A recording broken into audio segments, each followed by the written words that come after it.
We're going to go through OpenMP today, and I call this the OpenMP Common Core because in 20 years of teaching OpenMP, I've struggled with what's the best, most effective way to do it. And to answer that question, I first have to say, what is my goal? And my goal is that you can walk out of here and tomorrow start using OpenMP in your own projects. So I'm really focused on you walking out of here ready to go to do real work with OpenMP. So that means we're going to go through just the common elements that people use all the time. That's what I call the Common Core. And we're going to do it where hands-on. It's an interactive style. I talk for 15, 20 minutes, then you do an exercise. So it's very driven by you're doing stuff. So by the end of the day, every single one of you will walk out of here, you will be experienced OpenMP programmers. And I mean that very seriously. Now what that means is I'm not going to try and cover everything. If I did, I would have to talk really fast like this the whole time, and maybe I could get through 90% of it, and you would come out of here and you would know absolutely nothing. Okay, so this is the goal today. Now of all the places I teach this is the scariest place. Because normally I walk up and people have never heard of OpenMP, or they've heard of OpenMP and it's like, yeah, it's something I have to learn one of these days, but they know nothing about it. Usually out here at this particular event, there are people out there who are ringers, who are experienced OpenMP programmers. You know, this is an introduction. This is assuming you've never touched OpenMP. So I want to know how much trouble I'm in. How many have written OpenMP programs before? Wow, okay. Okay, a lot of you are going to be bored. No. All right. There is absolutely no reason for anyone to get bored. Okay, if you're an experienced OpenMP programmer, and I'm going through things real slowly, when we come to the exercises, do the exercise as assigned, and then play, experiment, break it. Go back to one of the MPI programs from yesterday and see about how you can throw OpenMP into that MPI code. Okay? Play and beat up on it. Explore the dark corners. There is no one here who should ever be bored. And I will match my pace. Okay? So we'll go really fast if you all have a lot of experience. But I'm not going to risk losing those who have never exposed themselves to OpenMP, because that's the goal, that not a single person walks out of here not an experienced OpenMP programmer. Okay, so I'm Tim Mattson. I'm from Intel. I'm one of the original nuts who sat down and came up with this idea of OpenMP. So I've been involved with it from literally the very, very beginning. So it's great. I'm kind of excited that here, you know, a journey I started in 1996. Here I am in 2019, still talking about it because it's an important technology. Now, I work at Intel in a research organization, and that means I have to put this up. So don't sue me. Do not sue Intel. I'm not speaking for Intel. And any performance numbers, this box right here basically says any performance numbers on any of the slides you may not be able to reproduce, and don't sue us for it. OK, there we go. So I have a GitHub repository with the exercises and the slides. And I prefer it when people do everything on their own laptops if they have suitable compilers. Because then you walk out of here and you have it with you. That GitHub repository has everything. If you have Xcode and you're using, because I look around, I see a lot of Apple laptops, and you're using the Apple environment, they even rename GCC to their Clang compiler. So you may think you have a GCC compiler, and you don't. So if you have a true, honest-to-goodness GCC compiler or an Intel compiler on your Apple laptop, you can do everything on your Apple laptop.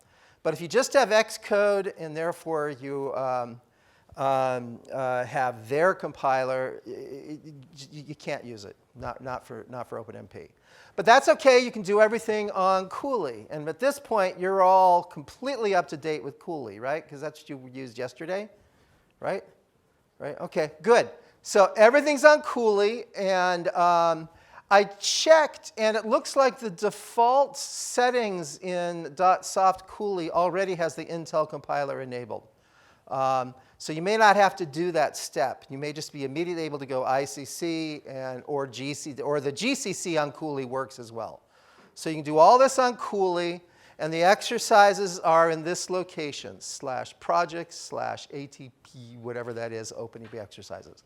So step number 1, right now we're going to pause, get the OpenMP exercises, either by downloading from Git on whatever platform you're going to work on, and or getting set up on Cooley. This should just take a few moments. Oh, a question? Yeah, I'm bad at installing things, and I just cannot remember how to do this. So I have installed GCC with Homebrew, and I just can't remember. Are you saying that if it's user bin GCC, that might be Apple being a jerk? So when I install from Homebrew, the Homebrew compiler, if you install the recent one, is GCC-9. Yeah, that's what I have. Okay, then if you go GCC-9. Oh, it's like anytime I call it. Yeah, so anytime, if you're going to do that on Apple, anytime you see GCC, you go GCC-9. That's the compiler to use. Yeah, I'm the same way on my Apple system here. Switch. Yep, I have to go GCC-9-F open mp-hello.c.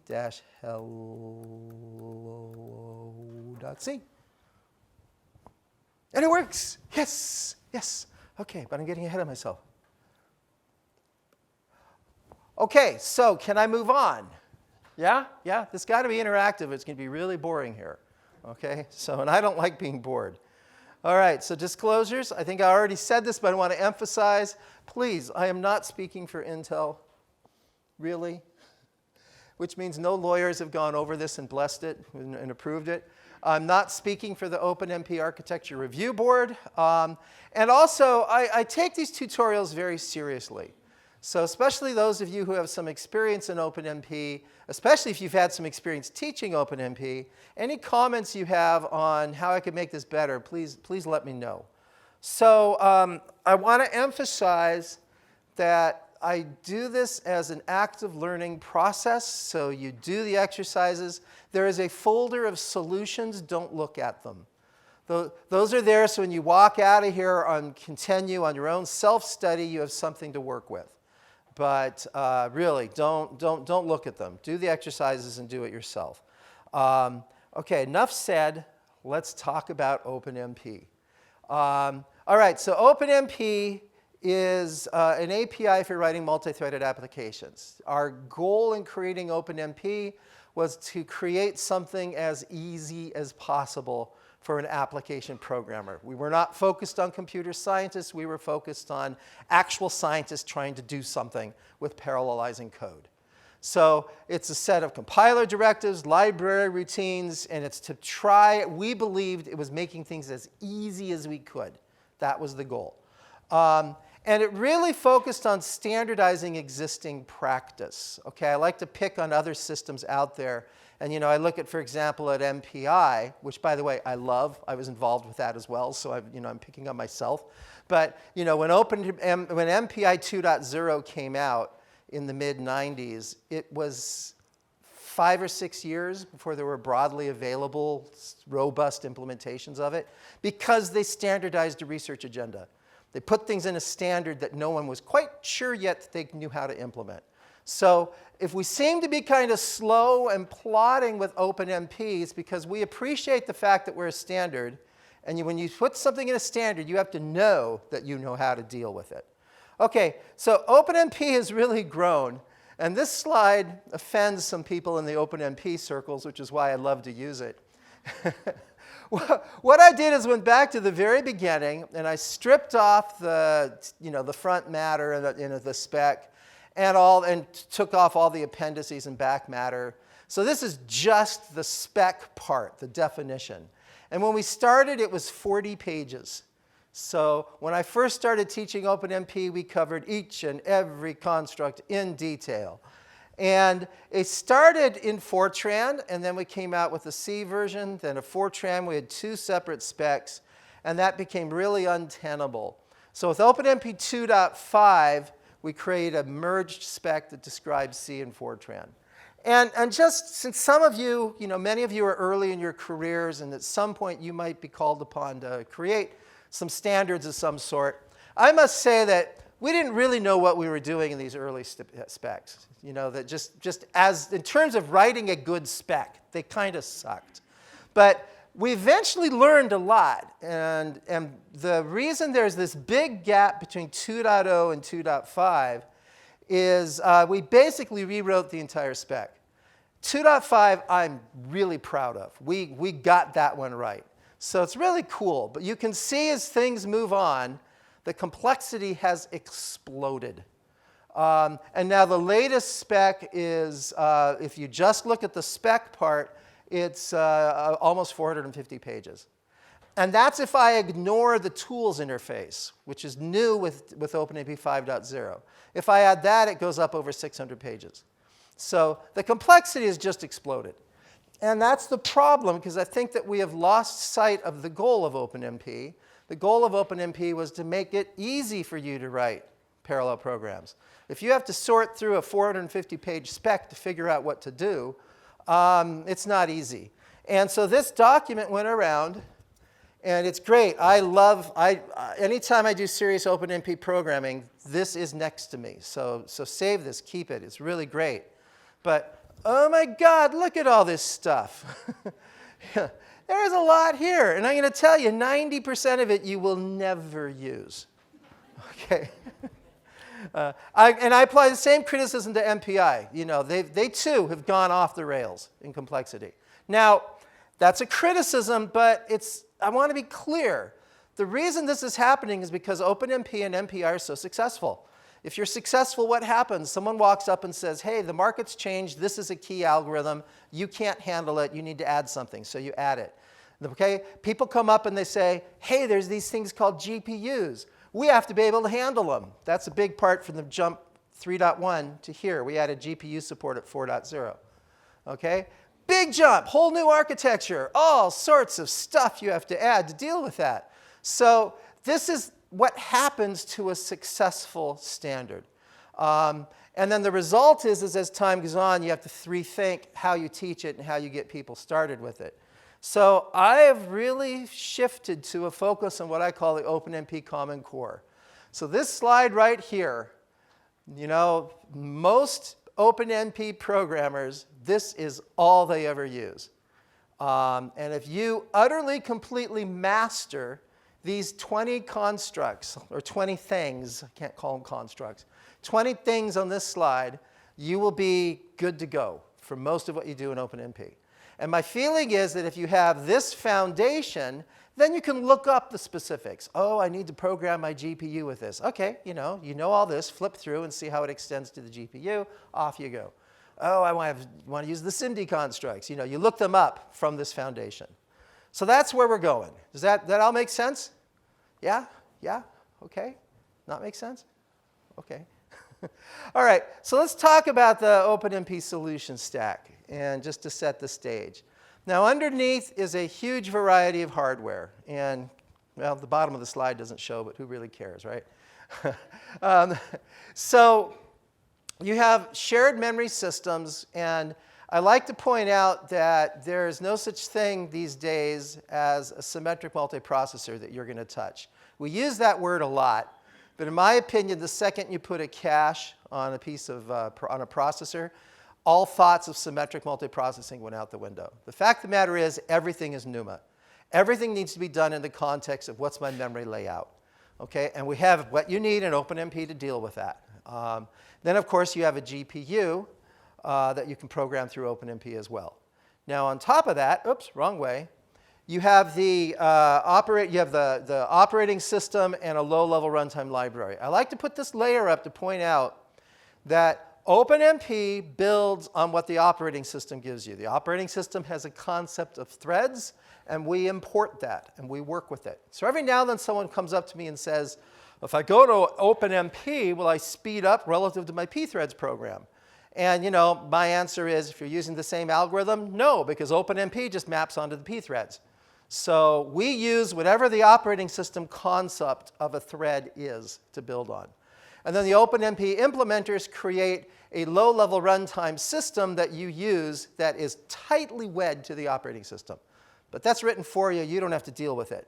On top of that is what we're going to cover today. This is the programmer layer.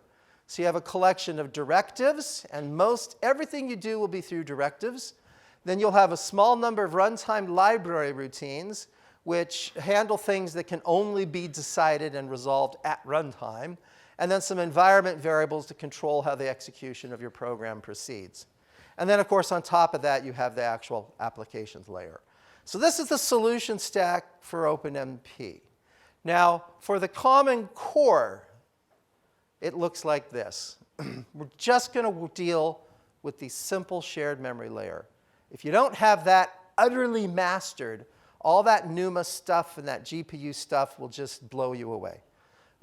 So for today, we're really just going to focus on, let's pretend our system has a single shared address space, and you have a collection of cores with a collection of hardware threads, and that's running on the system. OK, here we go. Basic syntax of OpenMP. And after this, you're going to write a program. So I try not to talk too much. OK, so here we go. OpenMP supports C, C++, and Fortran. Now, everything we're going to do today is in C. Do we have any pure Fortran programmers here? OK? You pure Fortran programmers, are you comfortable with writing C if it's simple? OK. Yeah. I hope so. Now, you are welcome to re-implement every exercise in Fortran and do it that way. That's actually not crazy. I would urge you to do C. The C we're doing is very, very simple. There's only one exercise where I have a structure and there's a pointer to a structure. And you don't really need to do complex manipulation with it. So I urge you to just do it in C. In fact, since I'm old, I get to pontificate. That's the advantage of getting old, you know? You can stand there and go, back when I was young. So I think everyone needs to have a reading familiarity of C. You cannot call yourself an HPC programmer if you can't read and work with C. I mean, that's why there's a C in HPC, right? It's in the name. So, but by all means, now in the GitHub you downloaded, there is a file, learningsc.c. And in there, it describes every aspect of the C language these exercises use. And it's only like 350 lines. It's not very long. So, and really, we're not going to use much. So, any rate, so you have the directive you use to communicate to the compiler. OpenMP is all about, I'm telling the compiler to do something on my behalf. And OpenMP is an explicit API. You're not saying, hey, compiler, you know, if maybe you could do this for me. No, you're saying, compiler, I'm the boss here, and I insist you create some threads. You know, so it's an explicit API. These are not hints. These are commands.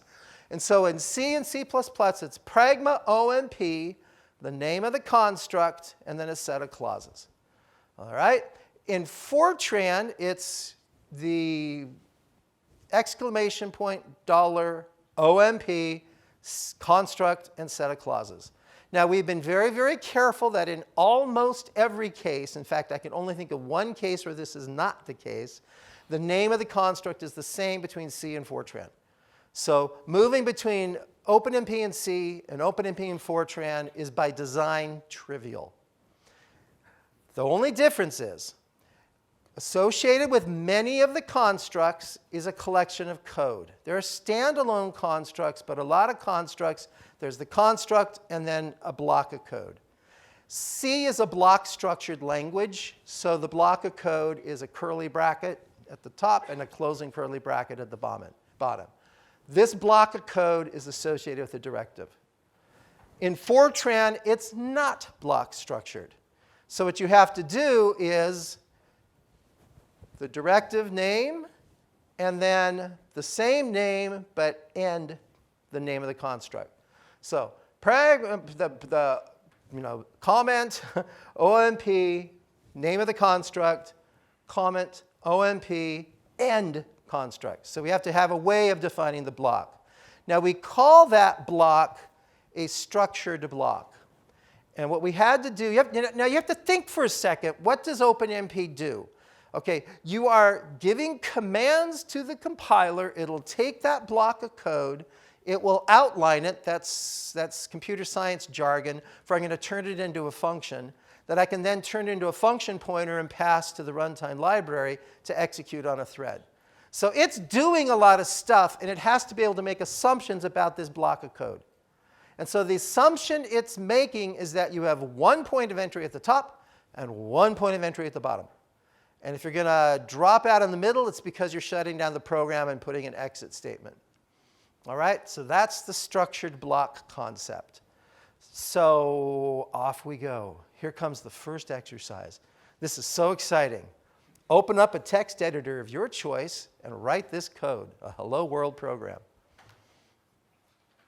And in this group, that will be trivial. Believe it or not, I have groups I work with where they're like, I don't know how to use VI or Emacs, and it can get pretty complicated. But I think you folks will just hammer this out, right? I'm going to go ahead and give part 2 of the exercise.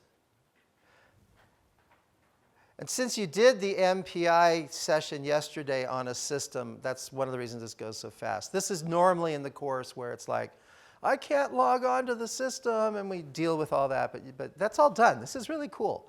This is why this is such a nice, professionally run school. Thank you. That's just awesome. Okay, here's part 2 of this exercise. We'll explain all of this later, but many of you are OpenMP programmers or have done it already. At the top, you need to put an include file, #include omp.h. So that's going to tell it this is where you find function prototypes and types and anything else that you need exposed at compilation time. And then just put a pragma omp parallel open bracket, and then add that close bracket. And that yellow thing there is a mistake. And then you'll run it with gcc-f OpenMP or icc-f OpenMP if you're using the Intel compiler. I haven't used a PGI compiler since they sold their soul to NVIDIA, which was a sad day. I used to make good use of the PGI compiler to shame the Intel compiler. You know, great way to get people at Intel in a compiler team to fix something is when you call them up and say, well, it worked in the PGI compiler. So it's great. And the PGI folks are great. They really, you know, especially back in the 90s, they were one of the sharpest compiler groups in the business. They still are. Okay, so everyone done with that? Anyone need more time? Yes? I think we need just like 2 more minutes. You need 2 more minutes. Okay, good. Because this is an important exercise to make sure that everyone in the room really can run an OpenMP compiler. That's really what this test is. Can you all really access a compiler that understands OpenMP? You got it? In tenure? Okay. Okay. So when I run this, so as I said, that's the OpenMP include file. So you'll put that at the beginning of every OpenMP program you're working with. #include omp.h. This says, give me a parallel region. Create a bunch of threads. We'll talk about that in a lot more detail later. And this closes the end of that parallel region. And when I run this, I'll get something like hello, hello, world, world, hello, hello, world, world. And each time I run it, it may be different. So a fundamental concept that has to be deeply internalized is that with a multi-threaded environment, you don't control the exact order of the threads. That's what it means to say they are concurrent. Okay? Concurrent threads means that they are unordered. That's what the word concurrent means. You get a lot of people who don't understand because they're computer scientists and don't bother to pay attention to their own terminology.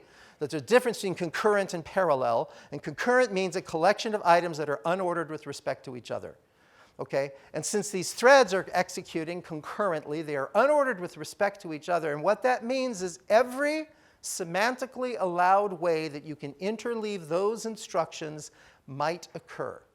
And your challenge as a programmer, this is the crux. When you read and understand and debug your logic, you have to look at it and go, okay, well, what if they order them this way? What if they order them this way? Every semantically allowed interleaving might occur, so you have to make sure all of them are correct.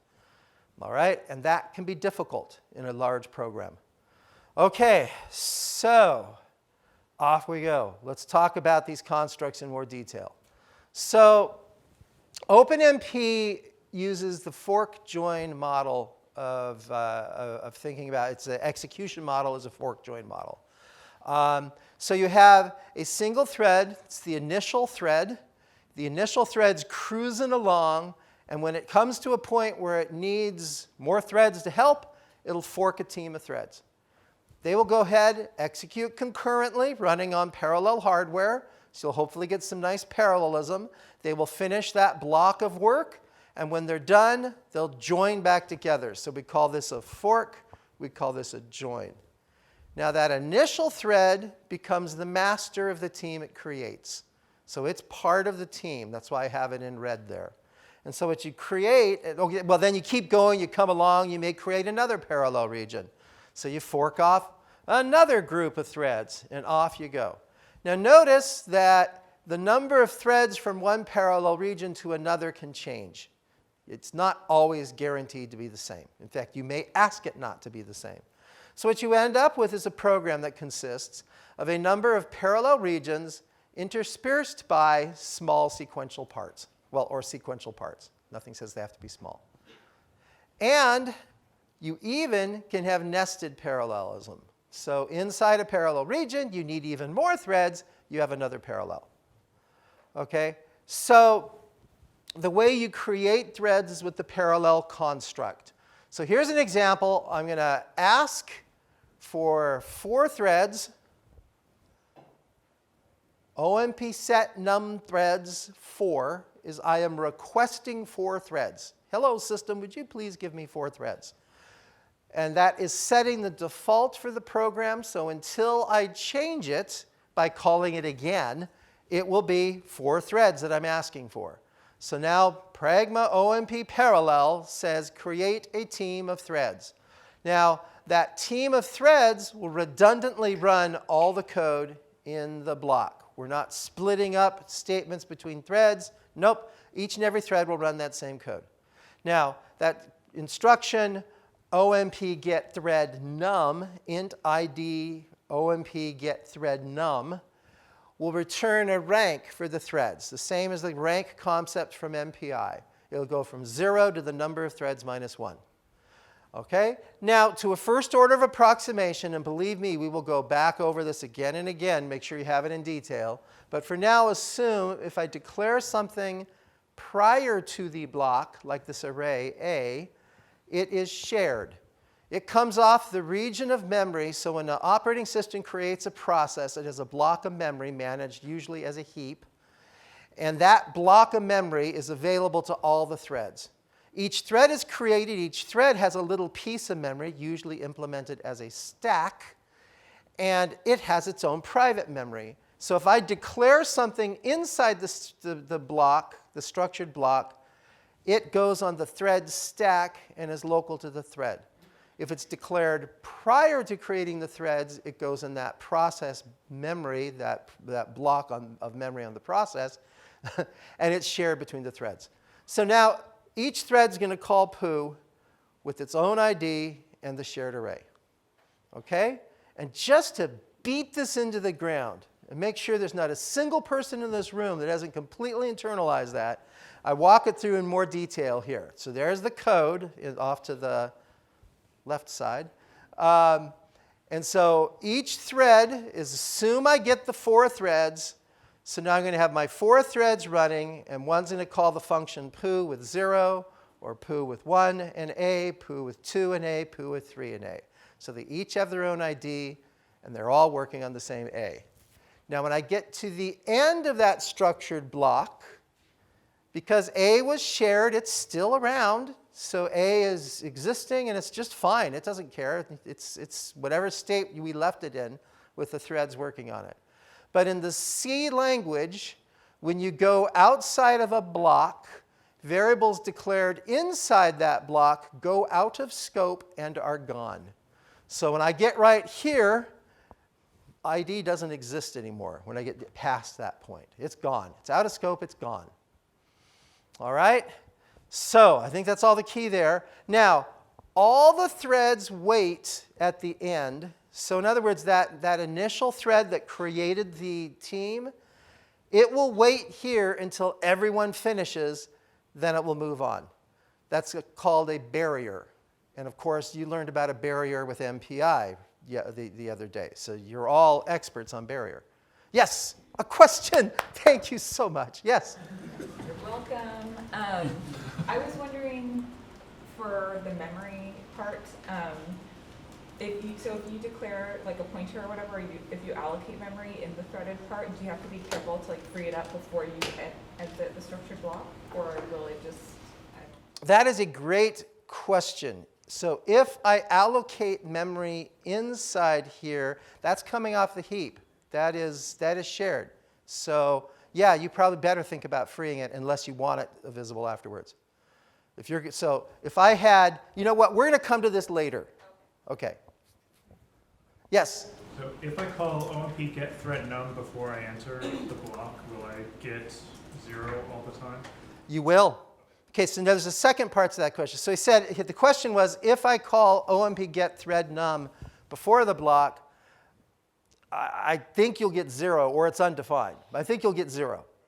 But now here's another question. There is a construct for getting the number of threads. And if I call that before the block, I will get 1.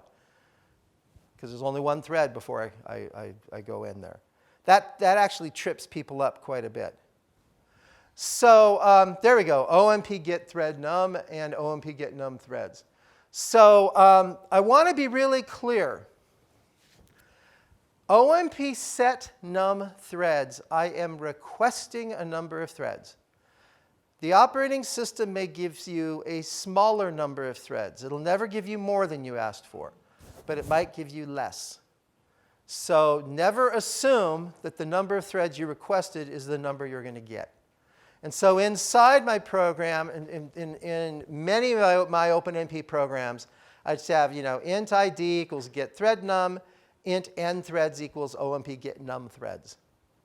And so now I know how many threads did I actually get. And if you're asking for, the number of threads that equals the number of cores on your laptops, you almost always get the number you ask for. This rule that it can silently give you fewer threads becomes really important when you think about you're running on a large shared resource. And there's 100,000 cores in a massive NUMA shared memory machine, which is shared across a whole organization. And if you ask for 100,000 threads, it's probably going to say no and give you whatever the max they set. And we leave it flexible what that is. So you just have to get into the habit of when you write OpenMP programs, either write code that doesn't care about the exact number of threads, so you just don't care, or if you do care, you always check and take the appropriate action. Okay, so that requests a number of threads, that returns a number of threads, off we go. I didn't know I had this here. Okay, I'm going to go to this later. Okay, let's give you your first exercise. All right, this is fun. How many of you have seen this before? Oh, 80%, not 100%. Wow, okay. This is the hello world of parallel programming. Because it's the simplest program we can think of that I think anyone has ever thought of, that you can actually parallelize, that actually will show some speed up, and more importantly, fits on a single slide of PowerPoint. Do not underestimate the importance of PowerPoint in shaping our lives. So So we're basically going to get the area of this curve by filling in the rectangles underneath. And we've picked the integrand and the limits of the integral so that if all goes well, you will get a number that is approximately equal to pi. So I think this is something that most of you probably learned in middle school or, approximate integration. So it's very, very simple. Now, there's one little piece. We're going to parallelize this in a moment. There's one little piece I want to add. And that is, it's nice to time things. When you start doing things in parallel, you want to know how long they took. And so we have an OMP get W time and an OMP that you can call. And it works exactly like the MPI W time. In fact, we even named it W time because of MPI. That was my insistence. The compiler people wanted to give us some other weird name. And I'm like, no, every single one of the people using OpenMP will know MPI. So make the name the MPI name. So double OMP get W time before, save that value. When you're done, call it again and subtract off the initial. That difference gives you the elapsed wall time for what happened. So off we go. What I'd like you to do is in your, I'll bring the slide up in a moment. In the collection of exercises, there is, I believe, pi.c. So you see, you don't have to type in the code unless you're really fanatical and insist on doing it in Fortran. Don't do that. Stick to C, trust me. And by the time we're done, you'll know why I say that. Anyway, it's in there, pi.c. I want you just to go ahead and add the constructs you need to make that parallel. And I'll put my slide back up because the policy I follow is on the slide with the exercise, I put the constructs for you to use. So those of you who know some OpenMP, do not use anything other than these constructs. All right? If you know some tricks about something called, maybe a parallel loop, don't use it. The purpose of this exercise is for you to do it without that little cheat. So you can ask for how many threads there are. You can ask the thread number. You can call a timer. And you can set a number of threads. And of course, and I don't have it there. Oh, yeah, I do. OK, good. And the pragma OMP parallel. Because you'll never get multiple threads unless you have the pragma OMP parallel. All right? Go for it. I just have a question. Is there an interaction between the number of threads you declare there and the one in the environment variable when you are? OK, so the question is, and I skipped over it, but there's a slide that talked about setting with the environment variable. This is an important concept. I will come back to it later, but because we have some time, I will answer you. OK? So there's a concept of a default number of threads. And it is managed by something called an internal control variable, or ICV. The environment variable, OMP num threads, says at program startup, set the ICV to the environment variable. So that becomes your default. Now, if I have an OMP set num threads, what it literally does is resets that internal control variable. So it will overwrite whatever you have through the environment variable. But I always like to, deep, long-term, permanent understanding comes from seeing how it fits into the larger picture. That's why I like introducing the concept of an internal control variable, so you understand exactly how these things work. All right, I want to continue, because I think most of the room has finished the exercise. And I cannot stress enough, do not feel bad if you didn't. You'll have opportunity to finish later.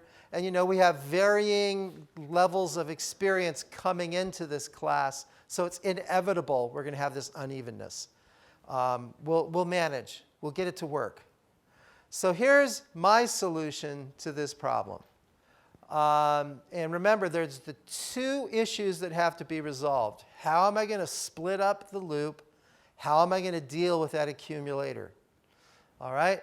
So what I do is I'm going to create an array. And that array, I will have a number of I'll have it set aside. I'll allocate space so I know I have enough array elements for each thread. I'm going to index that array element by the thread ID. So now I have created a space for every thread to keep its partial sum. That's important because I want each thread to independently accumulate into a partial sum, and then when everything's done, combine it into my final sum.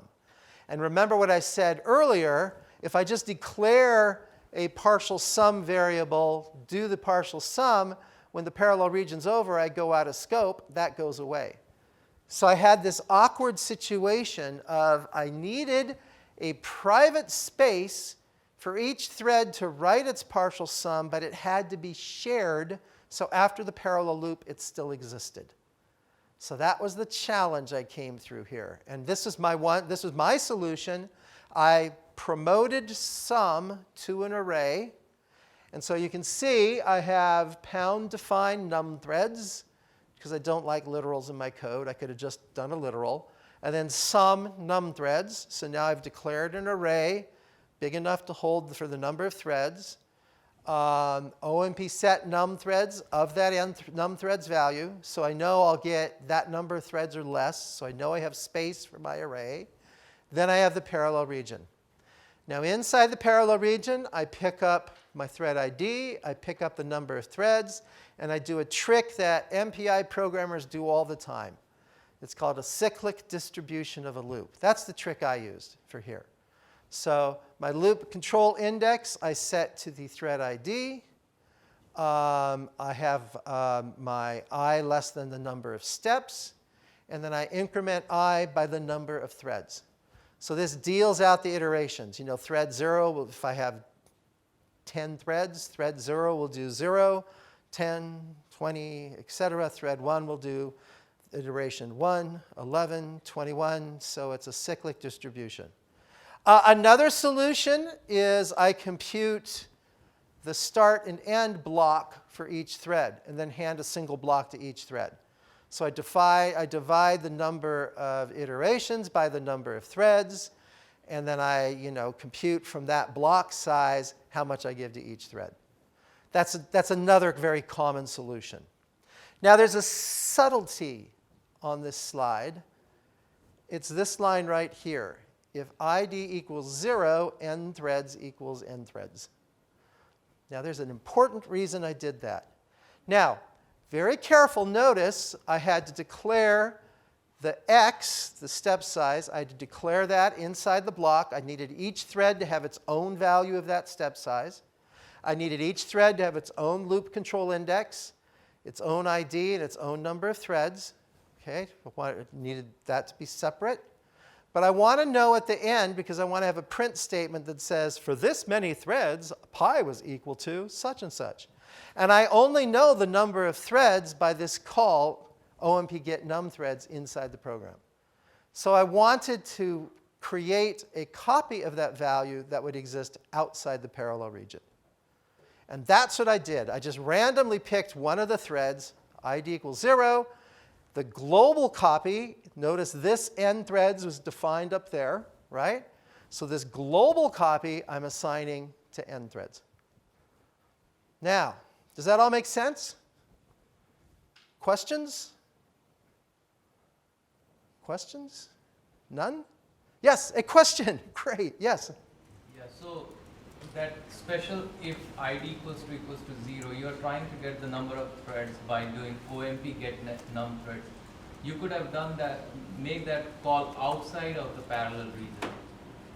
All right. So the question was, couldn't I have just called OMP get num threads outside the parallel region? Is that that's basically what you're saying, to get that information. All right. What is the return from OMP get num threads after the parallel region? What number will it give me? 1, because at that time there's only one thread. So this returns how many threads are there in the team right now. So the only place I can ask how many threads are there in this parallel region is in this parallel region. So it has to be inside. All right, this is a subtlety that a lot of people miss, and I'll confess I did for years. Because I could have just said, look, everyone's getting the same value when they do OMP get num threads. The number of threads is the same for every thread in the team, right? It's a single team of threads. Everyone's going to see the same number. So why don't I just not declare this n threads in here and just have the shared value n threads and have everyone use that?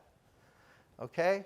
Well, now I'm having multiple threads call OMP get num threads, get that value, and write it into a single variable. That doesn't work. That's bad. That's called a race condition. Because I'm having concurrent threads. Remember, the point of a concurrent thread is they are unordered. Get that through your head. Concurrency is not the same as parallelism.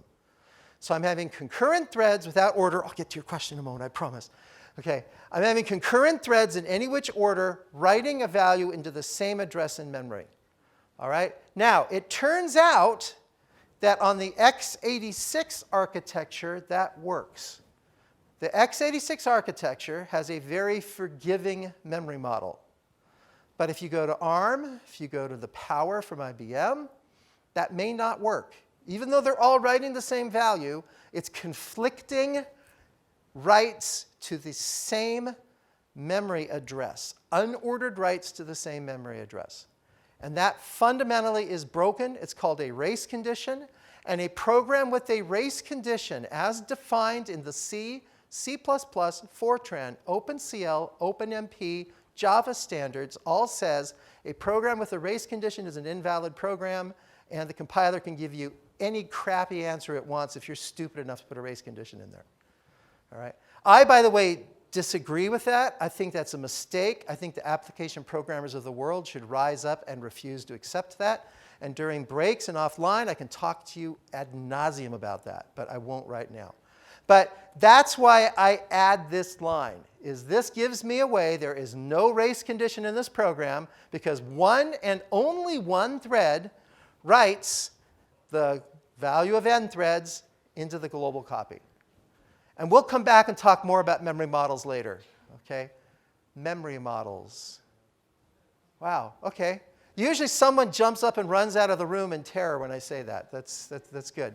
Yes, you had a question a while ago. Yeah, so I found that I had a bug in my code because I did not redeclare int I in my parallel. And so I was wanting to ask about basically coding style. Like, so what I ended up doing was just doing like for int I equals blah blah. Yes. But like basically is it okay coding style? And like should I expect when I read other people's OpenMP that they would do something like this? Because in my brain I'm like, oh, it's been declared. I will never see this being declared again. So I will repeat the question as I answer it. So the common error in this exercise, and in many exercises again and again, is because int I is declared up top, and now I enter the parallel region, it's shared. So what do you think happens if I have a shared variable as a loop control index with multiple threads? It's a race condition, it's chaos, it's, oh my God, it's a mess. And sometimes you might get an answer that looks like the right answer for pi. This is the scary thing about race conditions. You know, you could run it and go, oh good, everything's working. Okay, and then run it again and it's crap. Race conditions are very, very scary. So it's very, very common to forget something like a loop control index that, no, I have to redeclare it here. Now the second part of her question, and I talk about this a few times, is modern C programming style. I would declare my variable here. I would have int I equals ID. The philosophy is the declaration should be closest as possible to the use. All right? Another thing, the double X should be here.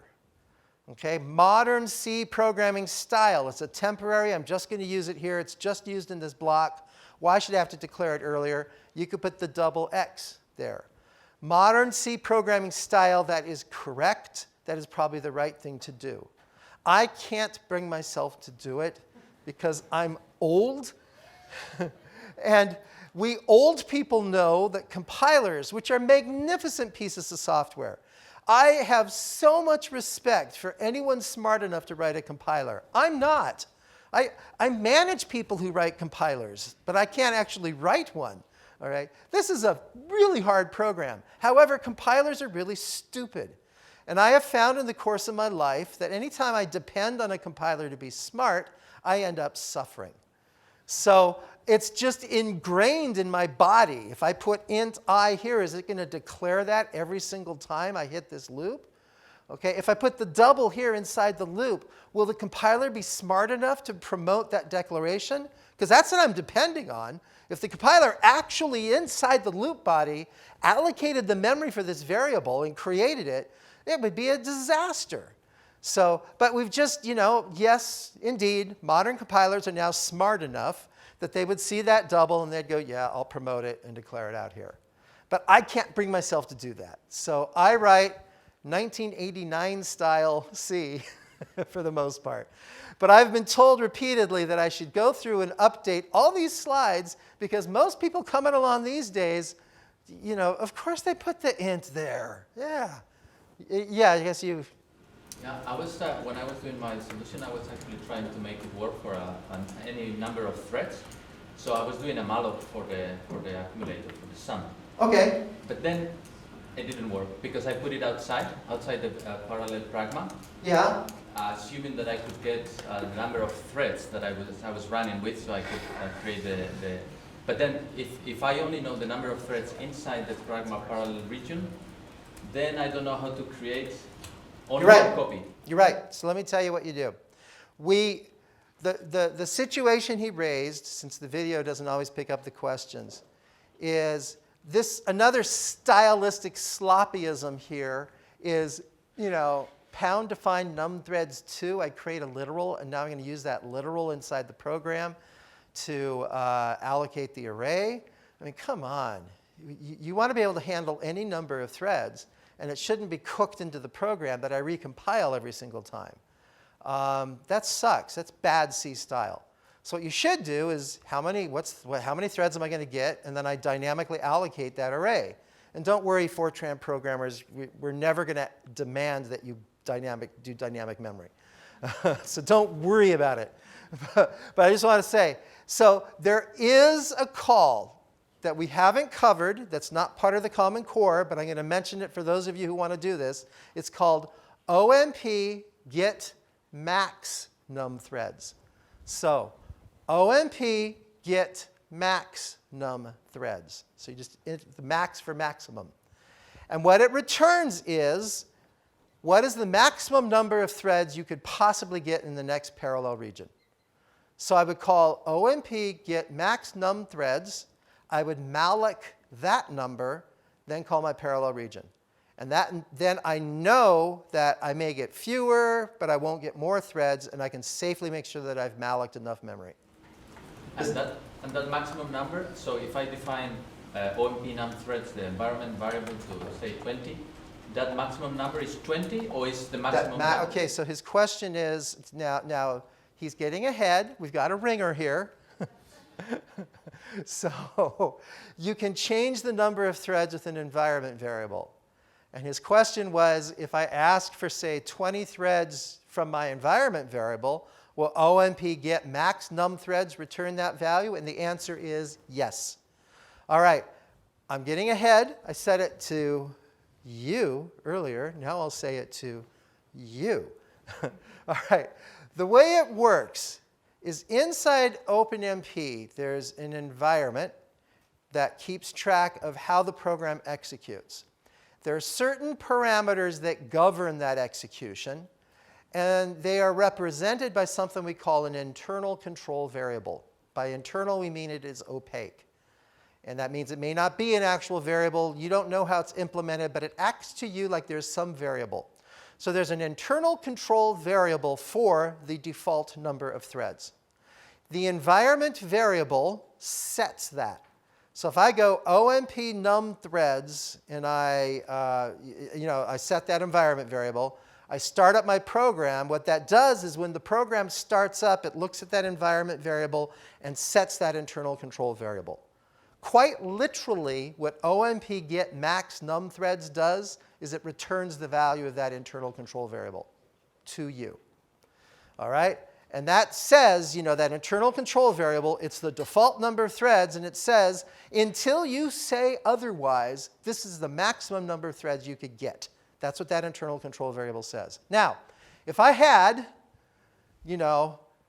OMP get max num threads, malloc that number of threads, then I have OMP set num threads 100, you've just screwed yourself, right? So in other words, OMP set num threads literally sets that internal control variable. And so if you change that internal control variable, of course, now you may have a different max number of threads, and all hell breaks loose. So kind of understanding the order of things can matter.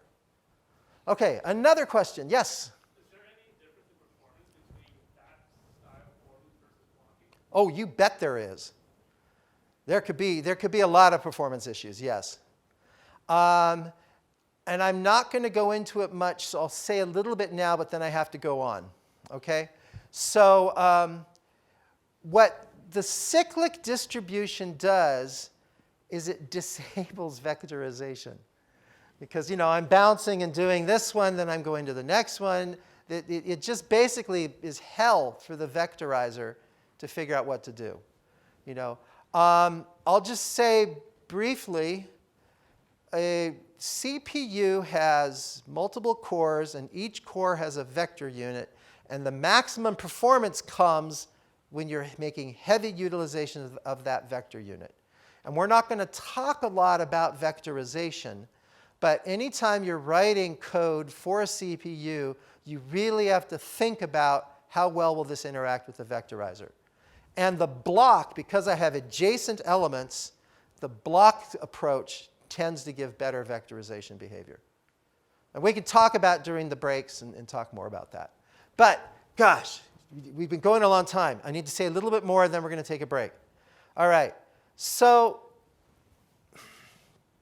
I've been doing this parallel programming game for a long, long, long time. I started in the early 80s, so a long time. And I find that the approach of every time I walk up to a new programming model, I have to learn all this stuff over again. You realize that that's not how the brain works. The way the brain works is we have these recurring patterns that we latch onto. And if you think about these patterns, that's what distinguishes an expert from a novice. The expert, whether they can name them or not, the expert has in their head a set of standard patterns. And so they walk up to a new programming language, and they just sort of look at it, and then eventually it's like, oh, that's pattern 72-XYZ. I know what to do there. Bam, off you go. That's why once you learn one programming language, all the subsequent ones are so much easier to learn. Okay? It's the same thing in parallel programming. And so as an educator, what I really want you to do is to walk away with these patterns in your head. I'm trying to turn you into an expert right away, and so I'm going to make them explicit. So the pattern we just used is the pattern you know from MPI, single program, multiple data. Notice all of the threads ran the same code. I have a pragma OMP parallel, then a block. All the threads run that same block. It's a single program. But they all have their own data space they walk through. And I control that by asking for the thread ID and asking how many threads there are. And I use that information to distribute the data between the threads.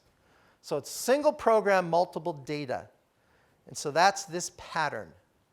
And it's useful for you to hold that in your brain, because this is what lets you, with total portability, move back and forth between MPI and OpenMP and whatever other programming model.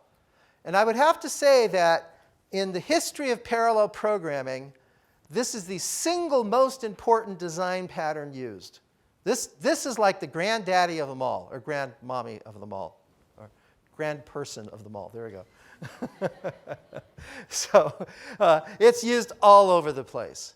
Okay, so now what I've said several times about the internal control variables and the number of threads. So the reason I like you to understand that is deep understanding, deep knowledge that you will carry with you permanently comes from seeing how all the pieces fit together. And so by understanding that there's this opaque data structure for the default number of threads, and I can get its value by OMP get max threads, I can set it with OMP set num threads, or I can set it with an environment variable, OMP num threads. So I would have, at the bottom of the slide where it's hard to read, export OMP num threads equals 12. Okay, or depending on what shell you're using, it may be set environment OMP num threads. There's this Linuxism difference. But that environment variable sets the internal control variable for the number of threads. And in practice, this is the way people control the number of threads, not by cooking it into the program and calling OMP set num threads. Typically what they do is you run your program and set it up for any number of threads, and then you call this environment variable and then run the program. Now for those of you who don't want to play with malloc, what I do is I just pick a maximum I won't exceed. And it just, yeah, so, because I'm trying to keep this code simple enough so people from, so Python programmers and Fortran programmers and Java programmers can immediately do this exercise. So I purposely don't get into malloc. So what I would do, though, is I would have for my sum array, I would just have a max number I promise not to exceed. And then I can vary the number of threads by playing around. So here's what I want you to do. Pull out either a piece of paper or another window where you can keep track of things. What I'd like you to do is modify your program so you can control the number of threads by the environment variable, and that you output the number of threads and the time, and run it for 1 thread, 2 threads, 3, a range of threads, so that you can understand its performance and see how the performance changes with the number of threads. Okay? So what sort of scalability did you get? Was it good? Was it what you were looking for? Was it excellent? What does it even mean to talk about? I mean, what were you looking for? What did you dream for? What does it mean to talk about scalability? How do we talk about scalability? Well, maybe we should talk about that. And I have to move to another slide set, because I kind of assumed that you folks would have talked about this at length earlier. So when we think about any parallel program, whether it's MPI, CUDA, OpenMP, this is irrespective of what you're doing or what programming model. I can, at sort of a cartoon level, I can think about the runtime. So I have the time of my sequential program running on one node. That's what that notation means, time sequential with the 1. And I can think of it that I have some work I do to load and prepare the problem. Then I have a number of tasks, n times the time of a task. And then I'm going to do something to consume the results. And so we can think about there's parts we can parallelize and parts we cannot. So I have a number of tasks, and they are concurrent tasks. They can run unordered. And I can exploit that concurrency by running in parallel on P processors. So now my time to execute those tasks goes to n over P times the task. But I did nothing about the T load. I did nothing about the T consume. So I have pieces of the program I'm not parallelizing, pieces of the program I am parallelizing. So ideally, I would like my performance to scale as 1 over P, or the time for the parallel program on P processors is 1 over P, the time of the serial. All right? This is the term we call speed up, one of the most abused terms in parallel computing history. So speed up is defined ideally as the ratio of the time of the best sequential algorithm on one processor compared to the time of the parallel algorithm on P processors. So it's a function of P. When the speed up is equal to P, we say that we have perfect linear speed up. Now, there are times, not with the code you've been playing with so far today, but there are times that the speed up will be greater than the value p. And that's almost always due to a memory effect. If you think about it, I have a great big old problem, and it's bigger than my caches, and I split it into smaller pieces, and I split it into smaller pieces, and as I'm splitting it by adding more processors, at one point, all of a sudden, it fits in cache. So now I get this incredible memory benefit, and therefore I can actually get speedups greater than p. That's called superlinear speedup. Okay? So these are the terms speedup. And I have a slide I use for introducing myself, and the joke's not going to have any impact because you didn't see the introduction slide. But I always introduce myself. I am a professional kayak instructor. So, and I specialized in individual training in ocean surf and sea caves and really rough water. But I would point out that, that my job to support my kayaking was to produce pictures like this. and this really captures it. You know, what do we do as parallel programmers? Our job is to produce speedup plots, right? That's what they pay us for, is to be able to do a whole bunch of work, a whole bunch of research, and take a picture like this and put it in a paper. That's our job, all right? But I like to point out that properly done, when you report speedups, you say, what is my reference for that I'm comparing against? And ideally, if it's the best serial algorithm running on a single node. Sometimes you can't do that because you don't have that. All you have is the parallel program, but you must define it. And then on the plot, you always put the line for what would perfect linear speedup look like. That's where the value of the speedup equals the number of processors. And in a proper study, you always want to see how the line grows, and it's always going to curve off. Because at some point, you're just going to run out of parallelism compared to those fixed load the problem, consume the problem, the pieces of the problem I couldn't perfectly parallelize. You know. So in a proper study, you really want to see where does that drop-off point hit. Now, this isn't the case with our stupid little Pi program. There's not enough going on there. But I'm talking to all of you because you're all working on these, you know, these big, fancy computers, supercomputers with huge numbers of processors. You really need, for whatever algorithm you're producing, to find this drop-off point.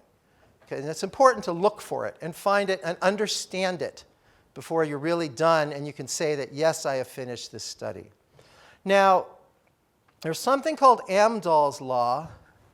And this is a controlling law in our lives as parallel programmers. And it's important to understand it deeply.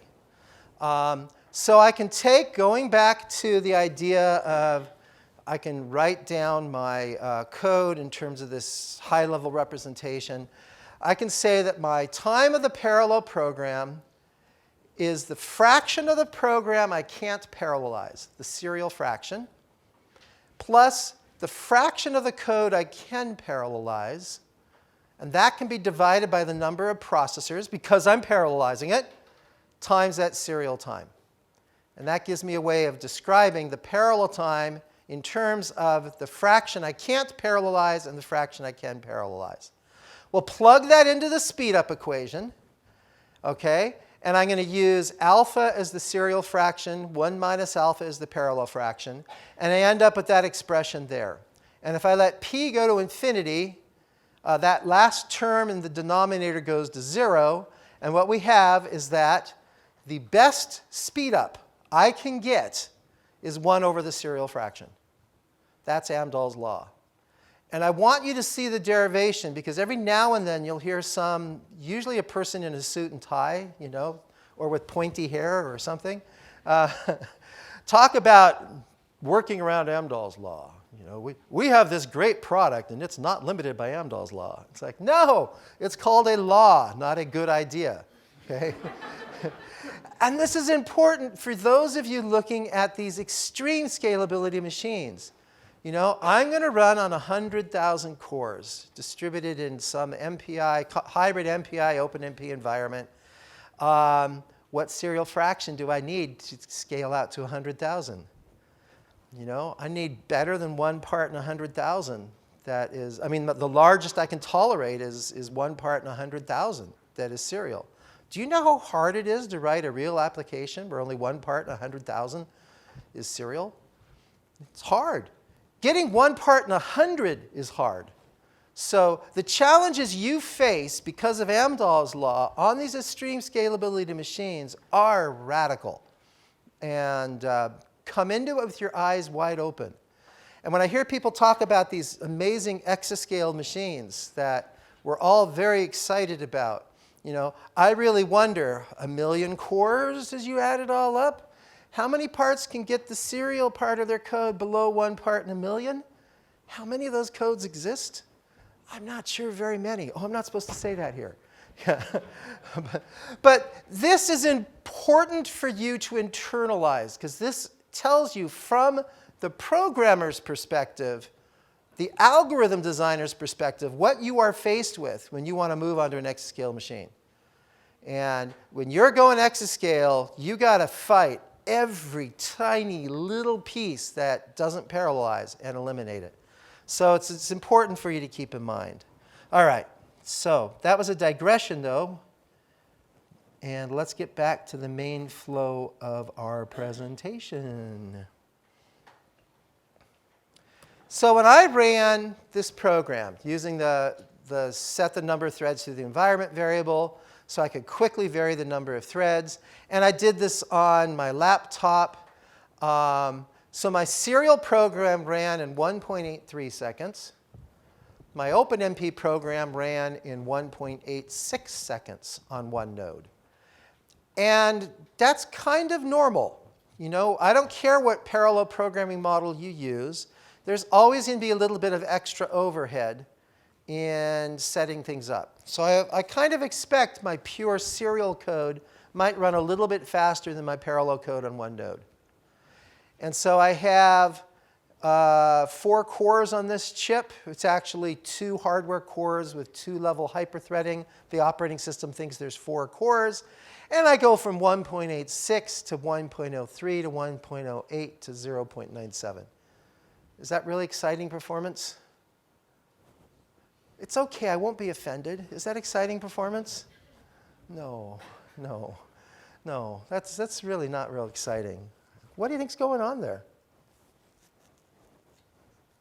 I mean, of course, keep in mind, there's not a lot happening in this loop, right? For serious hardcore parallelism, you want a huge amount of work that you're parallelizing. So part of the thing is we're just not doing a lot of work. There's an incredibly important thing going on here. And I want to take the time to explain it to you. So when you're dealing with a shared memory multiprocessor machine, like any CPU, we have caches on them. The caches are critical because the time to get to DRAM is orders of magnitude greater than the time to do a floating point operation. So if you're going to dynamic, if you're going to RAM every single time you look at a variable, oh man, the performance would just be terrible. And the CPU is optimized for latency. We really want there to be quick turnaround for individual memory operations. So we have these caches.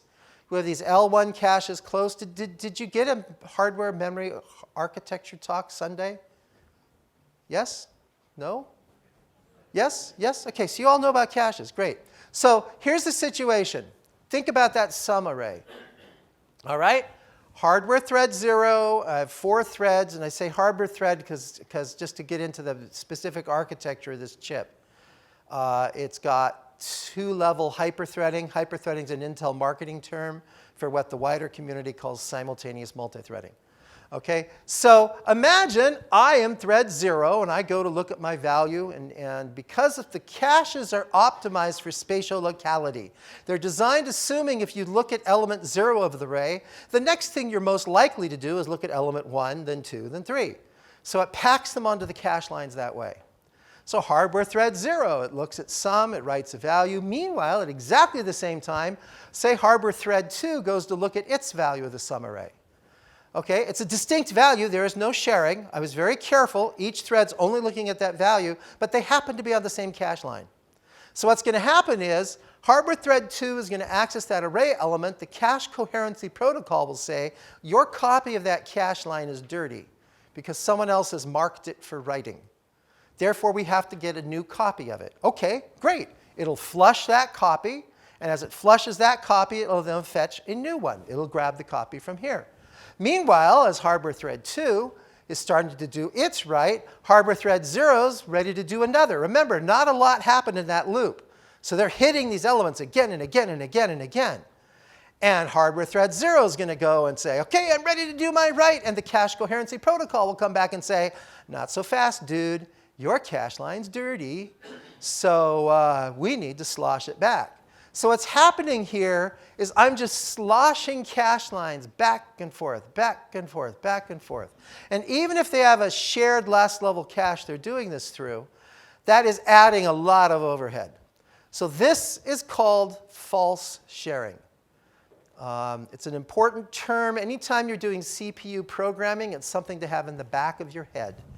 That how do my data structures lay out in the cache hierarchy? And am I generating, by this sequence of instructions, a huge amount of excess cache coherency overhead? All right? Now, there's a quick and easy fix.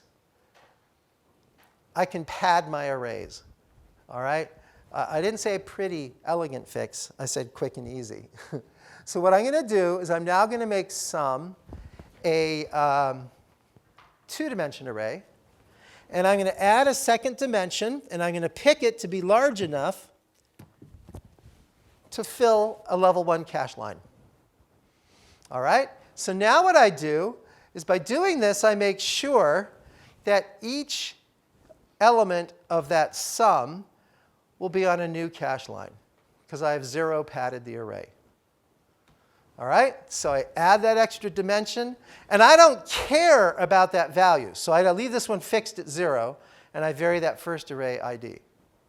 And so now I'm going to get the ID, each ID is on a different cache line. And by that one fix, look what my performance did. Okay? Didn't change my single-threaded performance. But then I went to the 2 threads to 1.01, to 0.6, to 0.53. Tremendous performance, especially given this is a 2-way hyper-threaded dual-core machine. That's phenomenal performance, better than I would have expected.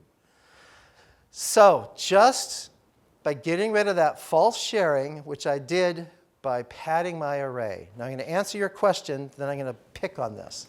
Yeah, you had a question? Yeah, sure. So can you also do this by just making like a local variable within your loop, and then you only have, I mean, you'll still have false sharing, but it will only be like at the end? Yes. So what he's saying is, could I fix this by using a local variable inside here, and then I do the storage into the sum array once outside the loop? Yes, that's a really good fix. Because if I'm getting false sharing once per thread, who cares? What was killing here is we were getting a false sharing, a cache coherency conflict millions of times. So that's a really good fix. And that is actually a better fix than 0 padding. Because padding the array is ugly. I mean, let's face it, this sucks. If I'm managing a software team and I see people doing stuff like this, I'm going to glower at them. Because think about it. Years from now, you've gone on to your faculty position at as a professor of engineering at some fancy university, and you're long gone and don't think about this code, and some poor new grad student comes along and looks at this code and goes, why the hell what's pad? Why are they carrying pad around? Wait a minute. Why is this double array? This kind of confusion just causes lots of angst and suffering. So this kind of thing is the root of evil. It's bad. Don't ever do it. But you know about it now. And if you want to build job security in by creating obscure code that no one can understand but you, this is a cool trick to know. And I would be remiss if I didn't cover it. Any other questions? Yes? Maybe this is a follow-up to what you were just saying, but is there, you kind of told us what the problem was in this case, assuming you know something about the hardware. Is there a general way we can diagnose? Is there a what? A general way we can diagnose the problem. Okay, the question is there a general way to diagnose this? I did it just by understanding the hardware. Is there a general way? And the answer is yes. And this is where I'm really bad. I move around to lots of machines. I debug by print statement. I do performance analysis by studying the architecture. I'm bad, okay? Really, if you're doing serious work on these machines, production level supercomputing, you need to be using performance analysis tools. And any performance analysis tool worth anything at all would detect this problem. Okay? You have counters. Chips have performance counters, and they track cache misses. And they track that cache overhead. So there are tools that would tell you, in this loop, you had this much cache traffic. And so there are performance analysis tools that would point this out. For a simple little program like this, you can do it by direct analysis. But if this was even a 10,000 line code, and most of you are going to be dealing with 100,000, many 100,000 lines codes, you could never do it by direct inspection. You would have to use a tool. And I think later this week you have some tool talks, right? This week or next week. I hope. Okay, let's talk about an elegant way to fix this problem. And for this, I'm going to talk about the topic of synchronization. Okay. All right. This is the other point where some people come running out of the room screaming. All right. This stuff can get really, really complex. Synchronization. All right. Remember what I said, that threads execute concurrently. Concurrency means they execute without an order with respect to each other. They execute unordered. That is what concurrency means. Okay? It doesn't have to be, they don't have to be happening at the same time. They're not necessarily parallel, but they are unordered with respect to each other. There are times you want to impose an order. That is what synchronization does. That is the precise definition of synchronization. Synchronization is a construct that imposes order on concurrent threads. That's what it is. Now, in the Common Core, we worry about two synchronization constructs. And later on today, I'll introduce a third, maybe a fourth. But we'll start with these two. And these are the ones people use all the time, critical and barrier. And I've already sort of told you about barrier. So let's talk about critical. Critical introduces, it's sometimes called a critical section. I think that's what the pthreads community calls it.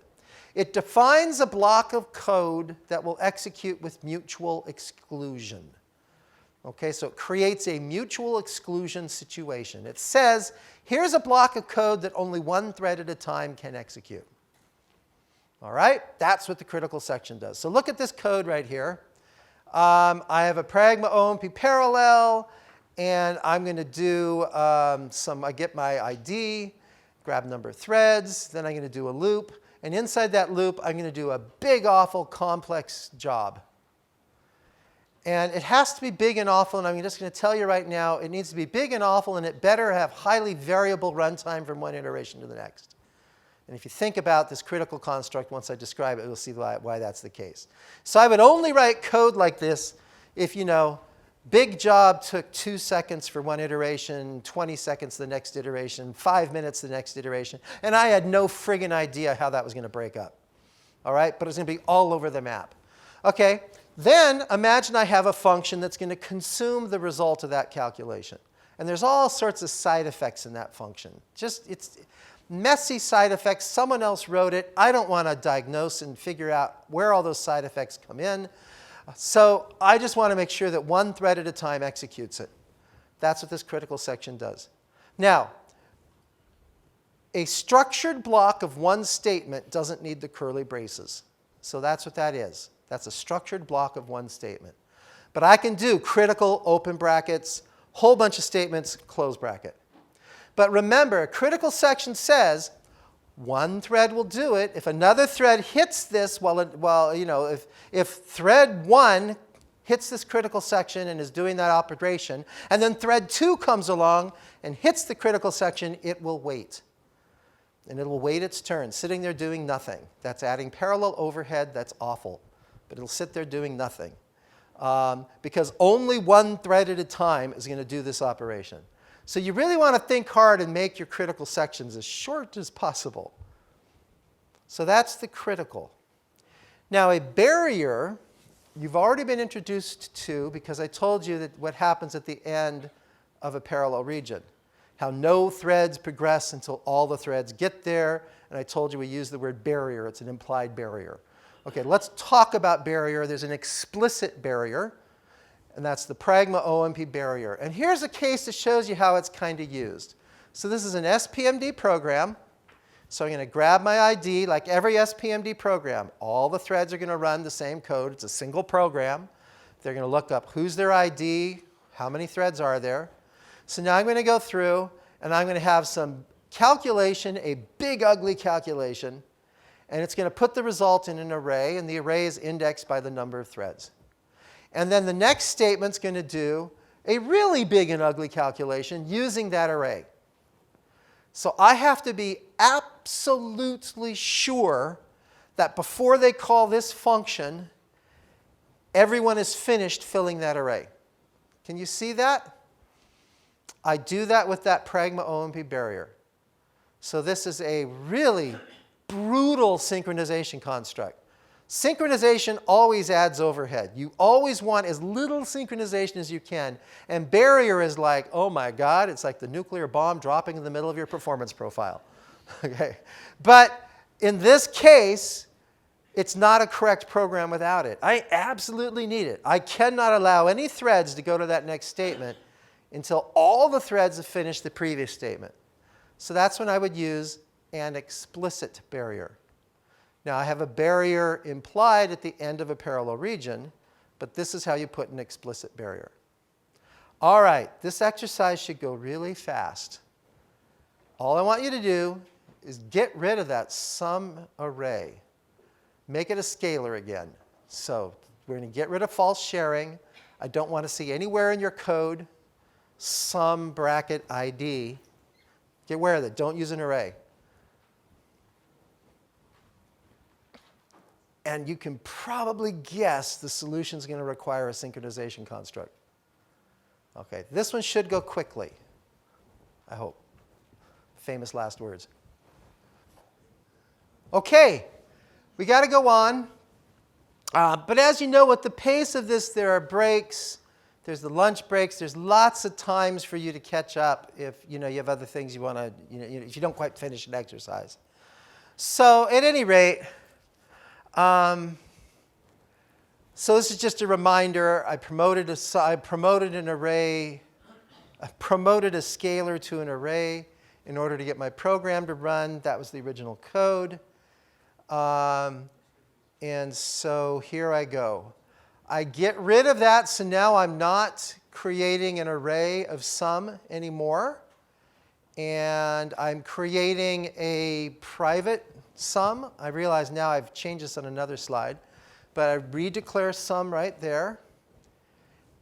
And just for those of you who aren't really familiar with C, notice that, no, okay, I'm sorry, I take that back. So now I declare sum right here in the code. So now it's private to each thread.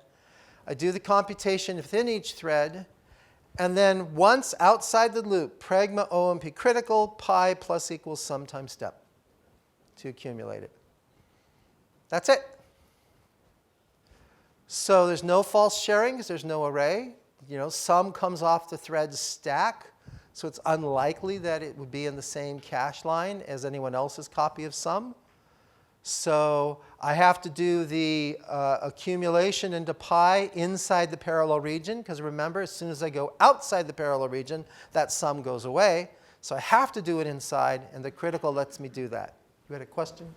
I know that you shouldn't do this, but based on what you said earlier, is it the case that if you didn't put this critical here, that it would still work on an x86 processor? Maybe.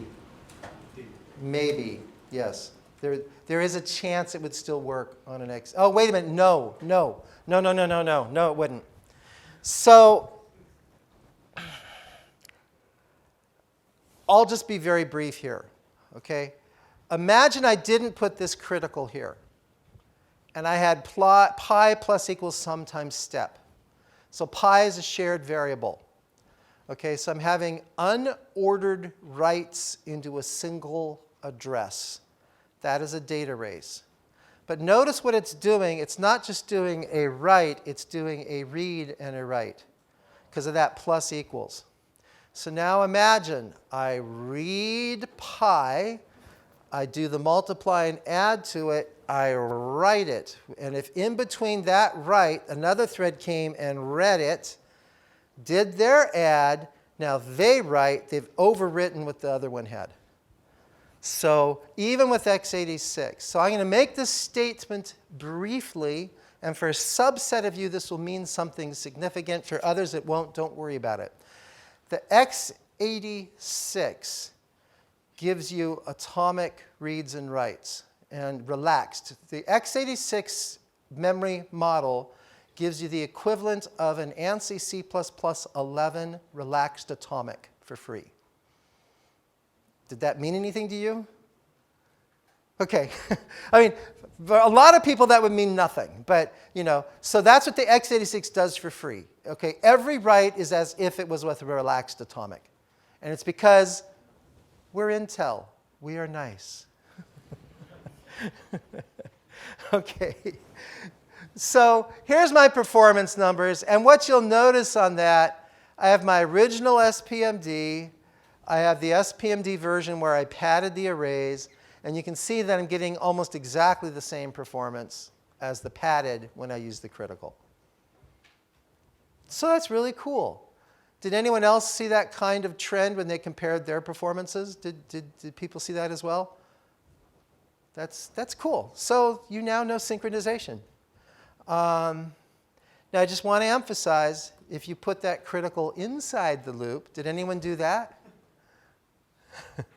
Yeah, what happened to your performance? It was bad. So, and it's really good because that you did that, because you will now never forget. You have to always be really careful with synchronization, because the performance comes from all of these unordered threads running their own way on parallel cores.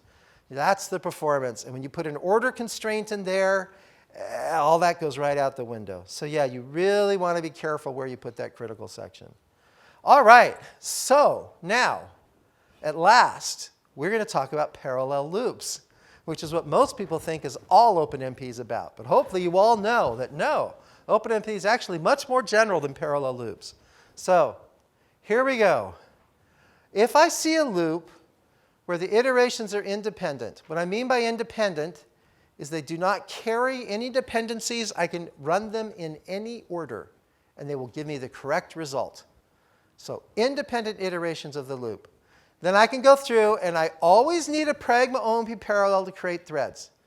You'll never get multiple threads if you don't have that pragma OMP parallel. So I create all my threads. Then I find that loop, and I put pragma OMP 4. That's it. You're done. We just finished the OpenMP course. We can take the rest of the afternoon off. All right. Let's talk about, I'm sorry. Let me say a little bit more. Now, the loop control index is made private by default. This is one of the only cases in all of OpenMP where we do that. So it makes no sense to ever have the loop control index of a parallel loop be shared. There's absolutely no case I can think of, and believe me, I've tried, where you would want that to be shared. So in our wisdom and kindness and gentleness to our programmers who we love dearly, we make that loop control index private for you by default. So every thread will have its own copy of that loop control index, and it will split up those loop iterations. Now the other thing is, in most cases, when threads cooperate on a parallel loop, you don't want anyone to go past the end of that loop until everyone's done. So we imply a barrier at the end of this construct. Now there are a class, I'll get your question in a second. There are a class of constructs in OpenMP that are all about sharing work between a team of threads. We call them work sharing constructs. All right? And this is your first work-sharing construct in OpenMP. Pragma OMP 4, it shares the work defined by the loop between the threads. And by default, at the end of any work-sharing construct is an implied barrier. because it just doesn't make sense, usually, for you to want to let the threads go past that without everyone. You had indicated a possible question. Yeah, I was wondering, so is that variable then something that you define before the prime OpenMP parallel, Okay, and it'll still be privately assigned? Right. So she asked about that variable I, which I said was made private by default. And yes, you had to have declared it earlier. So there's an important subtlety that this brings up. So, and I don't think I said it, so let me tell you.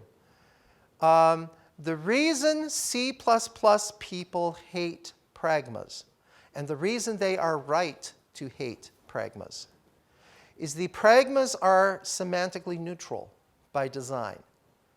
So if a compiler doesn't recognize a pragma, it will skip it.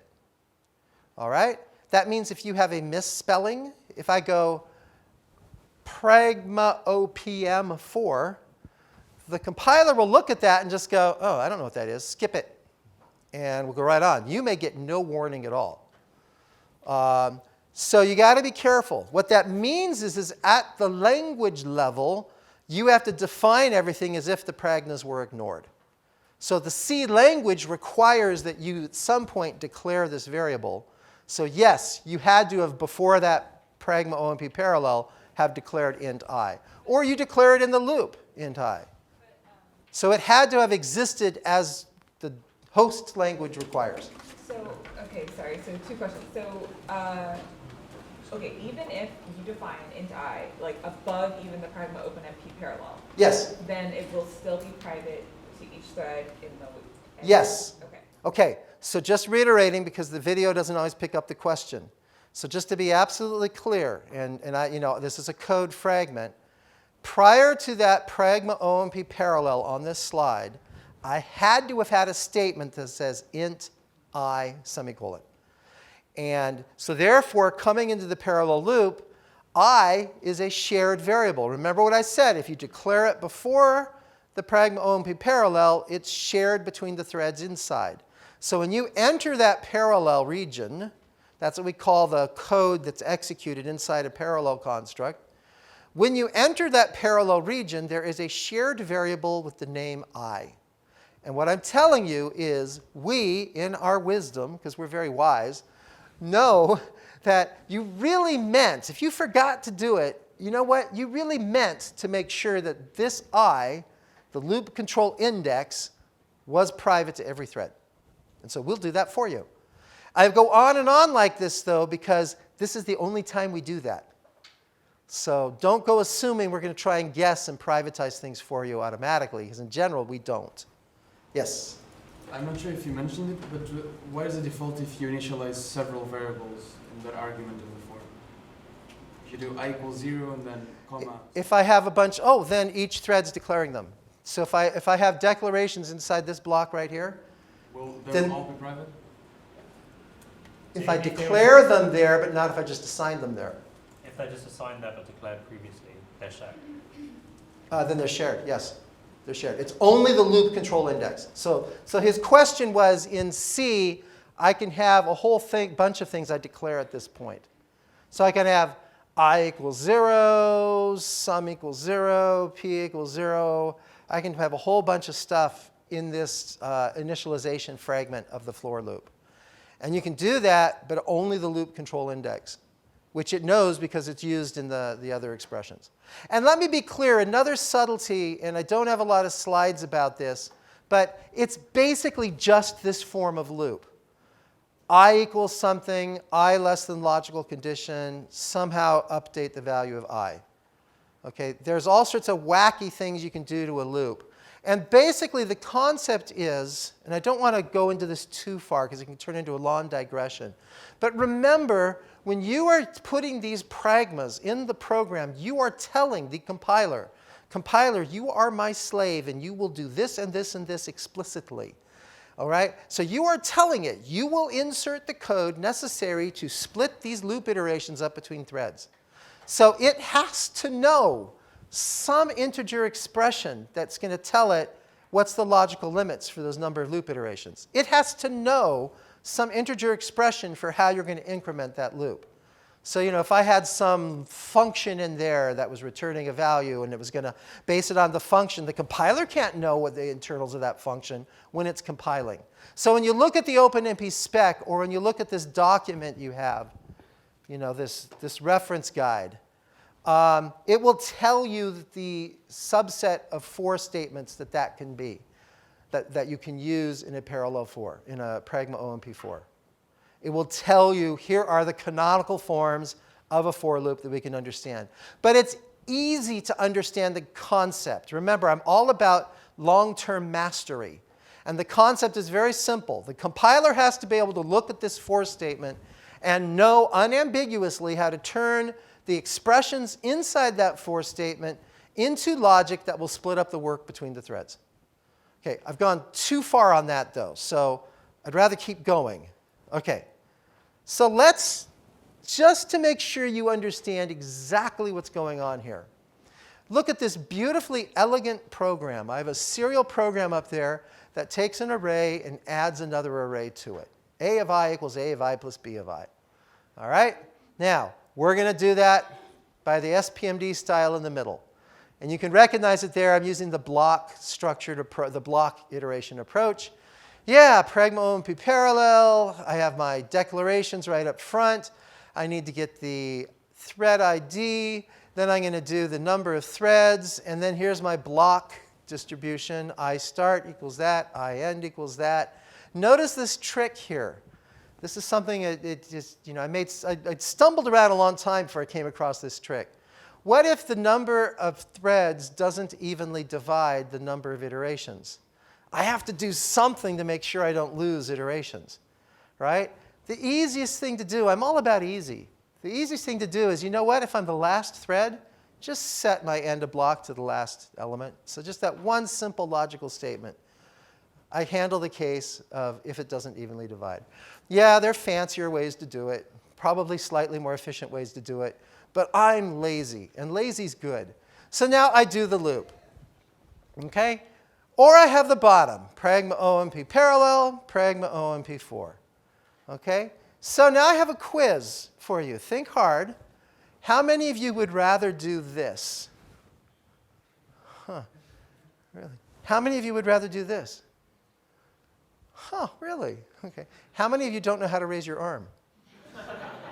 Because you guys didn't raise your arm on either. So are you OK? Your arm's doing fine? OK, good.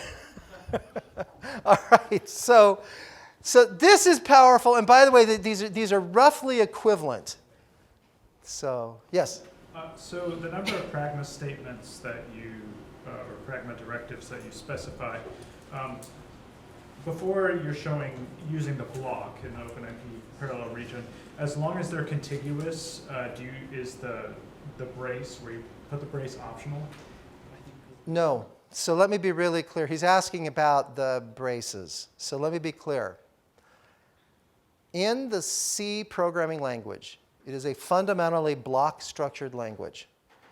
If you look in the C spec, which I hope all of you have more sense than to ever do, it will tell you the definition of a block. It's long. But it basically comes down to that a single statement is equivalent to a block. So if I have a single statement, I don't need the braces. So that's really what's going on. When I leave off the braces, the only thing I'm saying is that the block is defined by the immediately succeeding statement. So in this case, I'm saying Pragma OMP parallel. The only thing in this parallel region is a loop, which, oh, by the way, is a parallel loop. So I'm just saying I have a structured block of size 1. I could have put all the braces in. But because there's only one statement, and that statement happens to be a loop. Now, I didn't even need the braces here, of course, because those are redundant. Yeah, I guess I was mostly asking. I didn't see any brace between the first Pragma. Doesn't need to, because that whole construct is one construct. All right, so that's the parallel loop. Now, I'm not saying anything at all about how. Oh, there's a question. I love questions. Yes? A quick question on this second versus the third version. So in the second version, you very explicitly described how the tasks split up the loop, but in the third version, you haven't. is there an implied default way of splitting? Okay, I'm actually just going there. So his question was, and it's a perfect lead into the next slide. I didn't say anything at all about how the work was divided between threads. Here, I defined it very explicitly. I define blocks. I give one block to each thread. I was very explicit here. I wasn't here. When I write this form, I'm saying, oh, compiler, in your infinite wisdom, will you please do a good job of splitting up the work? Okay? And if you talk to compiler writers, are any of you computer science people here compiler people? Oh, good. Okay. I don't like to insult people. Actually, it's computer science people, this is just talking to you, all right? I work for a corporation. I've been trying to hire compiler people. You can't find them. Everyone in computer science wants to do machine learning, all right? We still need compiler people. Now, supply and demand works in the labor market. We have to pay compiler people a lot more because they're so hard to find. Think about it. All right, so any rate, yeah. So we turn it over to the compiler. I trust the compiler. And we know that usually often doesn't work well. So there has to be a way for you to give the compiler information about how you want that work shared. And this is the schedule clause. I think this is our very first clause. So the schedule clause goes on the pragma OMP4. So I can go pragma OMP4 schedule. Now, in the Common Core, there are 2 schedules. Turns out an OpenMP has a few more. They're rarely used. These are the big ones. All right? So there's a static schedule and a dynamic schedule. And they both take an optional argument for the chunk size. Okay? So the schedule static without a chunk size does this. So if I just have schedule static, so it'd be schedule, open parentheses, static, close parentheses. That says give one block of contiguous loop iterations to each thread. So divide them up and give one block to each thread. Now, we don't define exactly how you compute. Do they use exactly this algorithm? Or do they try and be more clever in how they handle that case where the number of iterations doesn't exactly divide the number of threads? In defining a specification, you try to not overspecify. So the bottom line is I'm going to give one block to each thread, period. That's what schedule static means on its own. But if I have schedule static with the chunk size, what that says is take the iteration space of n iterations, break it up into chunks of size chunk, into blocks of size chunk. Now, deal those out round robin. Round robin are like dealing out a deck of cards. So I might have a loop iteration that's over 100,000, and I have a chunk size that's 100. And so I'm going to break up that 100,000 loops, 100,000 iterations into 1,000 blocks of size 100. And then I'll deal them out like a deck of cards. So the first block of 100 goes to thread 0. Then second block of 100 goes to thread 2. It's thread 1. And I deal them out, and then they come back around. OK? That's the round robin distribution. And frankly, that works really well, to have a reasonable size chunk size and distribute them around. Now, dynamic does something quite different. So dynamic is what I use if I have high variation of how much time that loop body takes. And I have no way of predicting it. It's just all over the map. I think of like we have Erlenmeyer flasks here. Imagine a protein simulation. I'm tracking a protein and computing all the forces between elements of the protein. And I'm going to stretch it out because I'm going to denature the protein. See, I can use chemistry jargon still. And then I'm going to let it flip and rop and roll and eventually compress into its 3-dimensional shape. So what you can see is at some points, the neighborhood around the protein is mostly solvent. There's not a lot to interact with. But as it gets into the globular shape, there's a lot to interact with. I have no way of knowing at which point in the calculation how much neighborhood there is around each piece of that protein. It's completely, I don't know. So dynamic. What dynamic says is break it up into blocks and then put them in a queue, give each thread a block, and when it's done, it goes back to the queue to grab the next one. And the chunk size defines that block size. Now, if I have scheduled dynamic without a chunk size, the default is 1. Okay? You rarely do that. Because keep in mind, you go and look at a shared data structure, which is a queue. There's going to be synchronization overhead on safely updating that structure. There's a lot of overhead that you hit at runtime with dynamic. So that's your sensitivity. You're going to pay a price that there's more load balancing, there's more scheduling overhead with dynamic. There's much less scheduling overhead with static. But you know, if you have this situation where the amount of work is unpredictable and highly variable, there's no other way you can structure the loop to deal with it, it's just all over the map, you use dynamic. Okay, that's it. Gosh, that's really easy, isn't it? So you may have gathered, it's kind of irritating if I have to go pragma OMP parallel, then pragma OMP4. That's really irritating if I have the pattern of I'm just creating a parallel region to do a loop.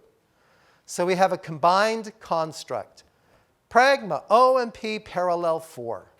So I do them all at once. Those two, which you see on this slide, they are equivalent. So if you see pragma OMP parallel 4, it's exactly the same as doing a pragma OMP parallel immediately followed by OMP 4. And coming back to the question earlier, this bracket and this bracket aren't really needed, because then it's a block of size 1 that's just a for loop. Okay? Isn't that easy? So the way we work with loops, and this I'll tell you is, for typical OpenMP programmers, this is all they do. It drives us crazy because you don't always get the best performance doing this. But here's what the typical OpenMP programmer does. They look around their programs and they find the most compute-intensive loops. And they go through and they look at the loop and go, is there any loop-carried dependencies? Yeah, in this case, there is. By doing my j plus equals 2, I have a loop-carried dependence. Okay, so then you restructure the loop to get rid of that dependence. So now I can come up with a closed form expression that gives me those values of j, where it's a function of the loop index. So now there is no loop carried dependence. And so then I just put the pragma OMP parallel 4. Done. For most OpenMP programmers, that's it. So I say you identify the concurrency. I recognize that the function call big can be done unordered. So I recognize the concurrency. I exploit the concurrency. So I recognize what do I have to do to change my loop so the whole loop can truly run concurrently. And then I express my concurrency by putting pragma OMP parallel 4. Done. Now, one little piece, then you're going to actually get to write a program with a parallel loop. Isn't it exciting? You're chomping at the bit, right? Okay, here we go. This happens all over the place. All right, reduction. You know about it, the MPI reduction, right? You guys covered that? Okay, good.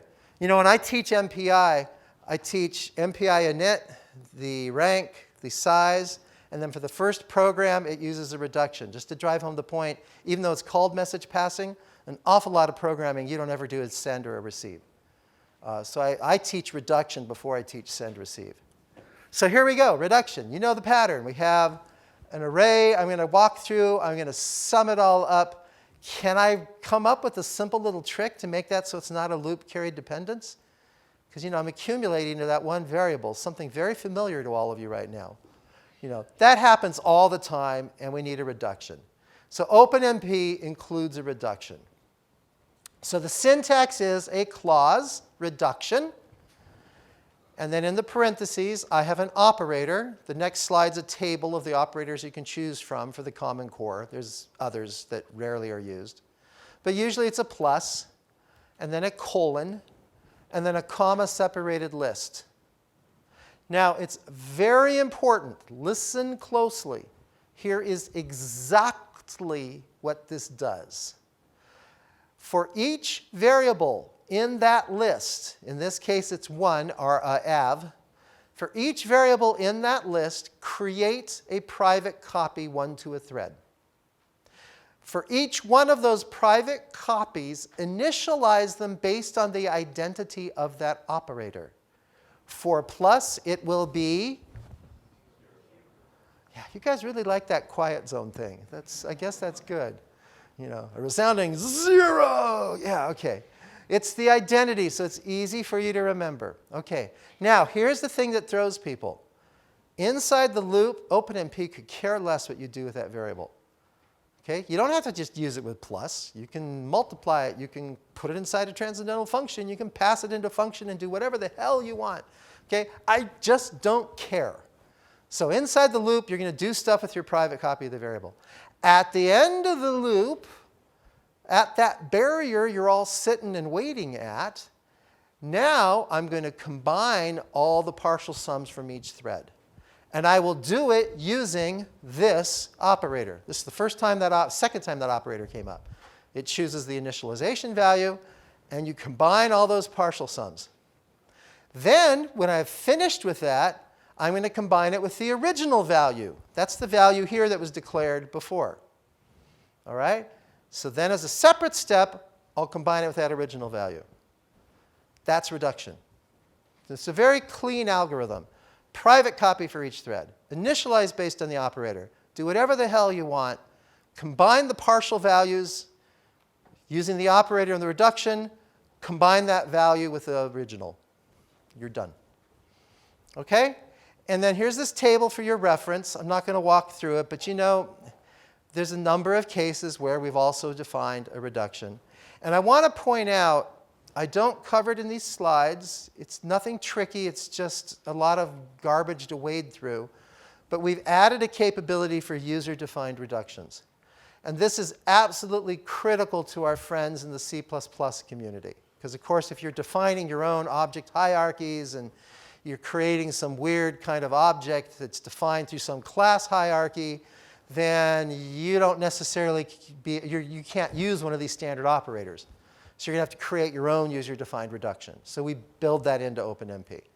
So here's what I want you to do right now, is go back to your original Pi program. Don't modify the one you've changed. Go all the way back to pi.c. Hopefully you saved a copy of it. If not, copy a fresh one.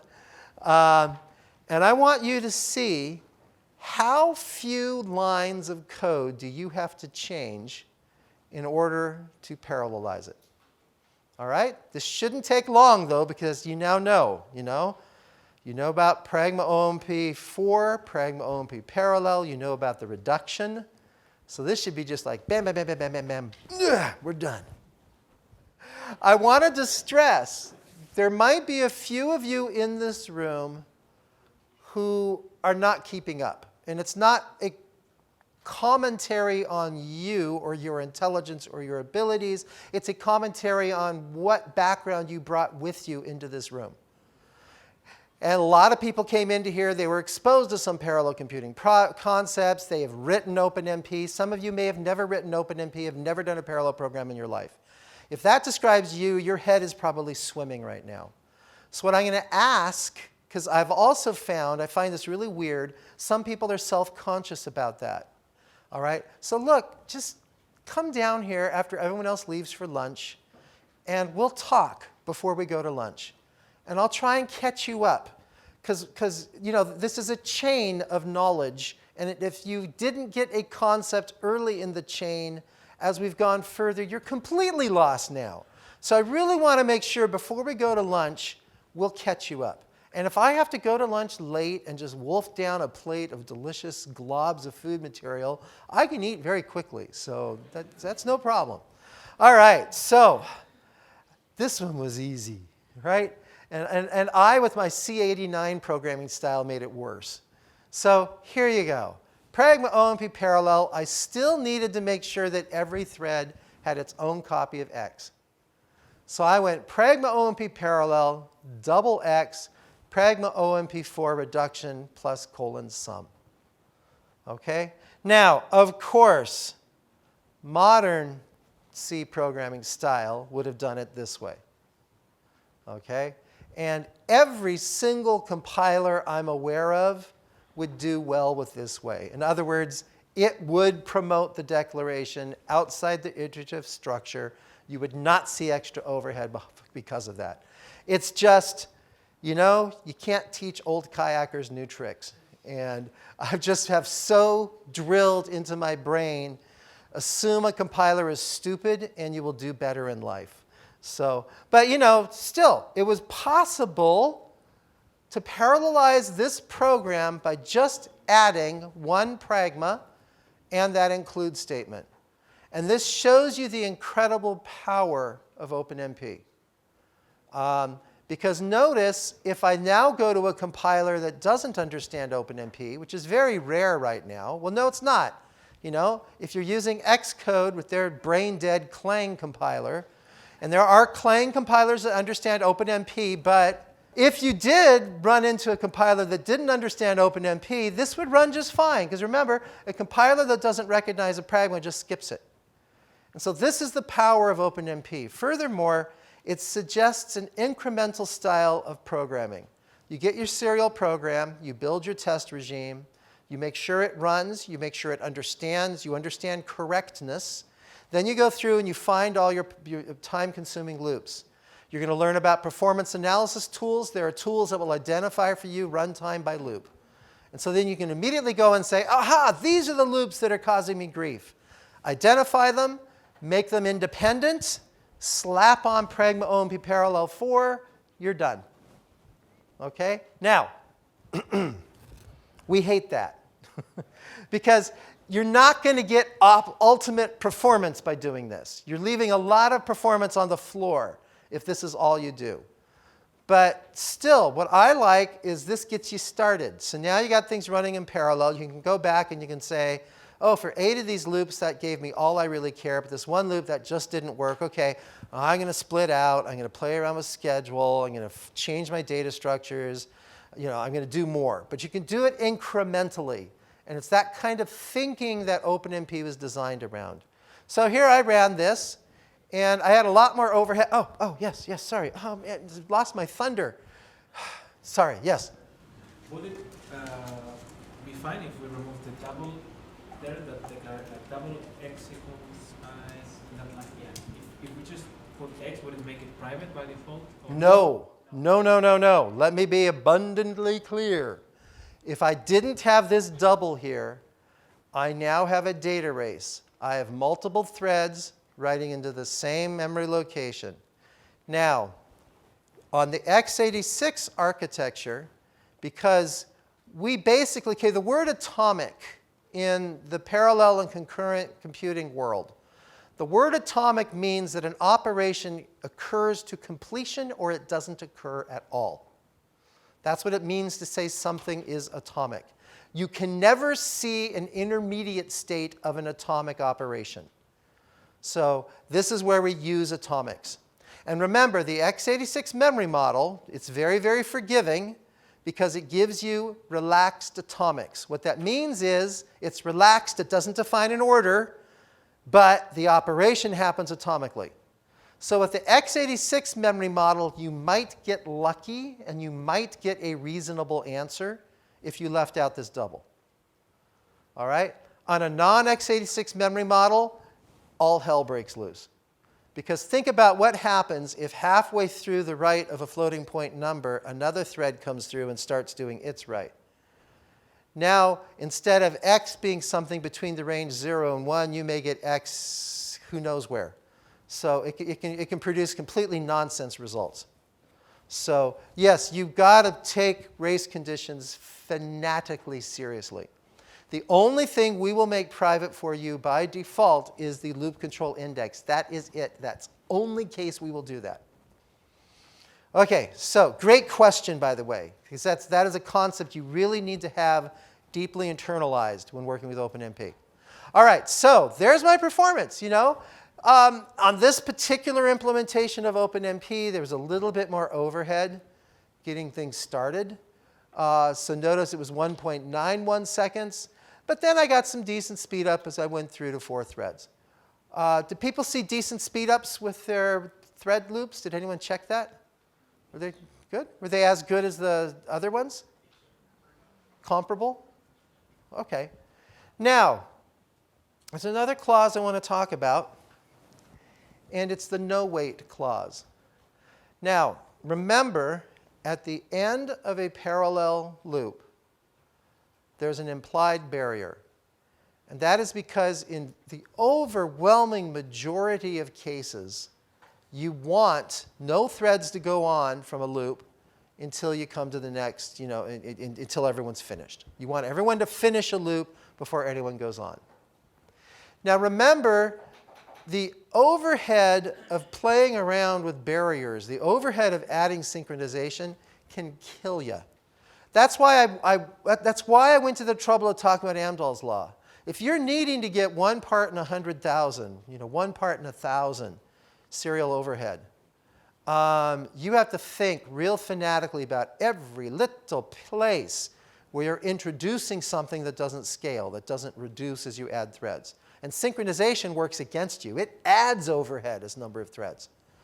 So you got to be real careful about thinking about synchronization. So we have a way for you to turn off the synchronization. So you can put a clause on a loop. It's called no wait. And no wait says turn off that implied barrier. I know better, compiler. Trust me, I'm a human being, and I have innate intelligence. I want to show you this example because it's a good way of wrapping up a lot of synchronization conversation in the Common Core. And this sort of thing actually comes up quite a bit. All right, so I've got a program. I've got these arrays, A, B, and C, and they're big. All right, I enter my parallel region, pragma OMP parallel. And I'm going to do SPMD type stuff, so I want to know my thread ID. I want to know how many threads there are. No, in this case, I just want to know my thread ID to keep it simpler. So now I'm going to do a great big old calculation, and I'm going to fill an array A. And I'm indexing into A by my thread ID. All right? And I'm going to use that. I look ahead, and I say that, hey, you know what? In that next loop, I'm going to use that array. I have to make sure everybody's done before they start work.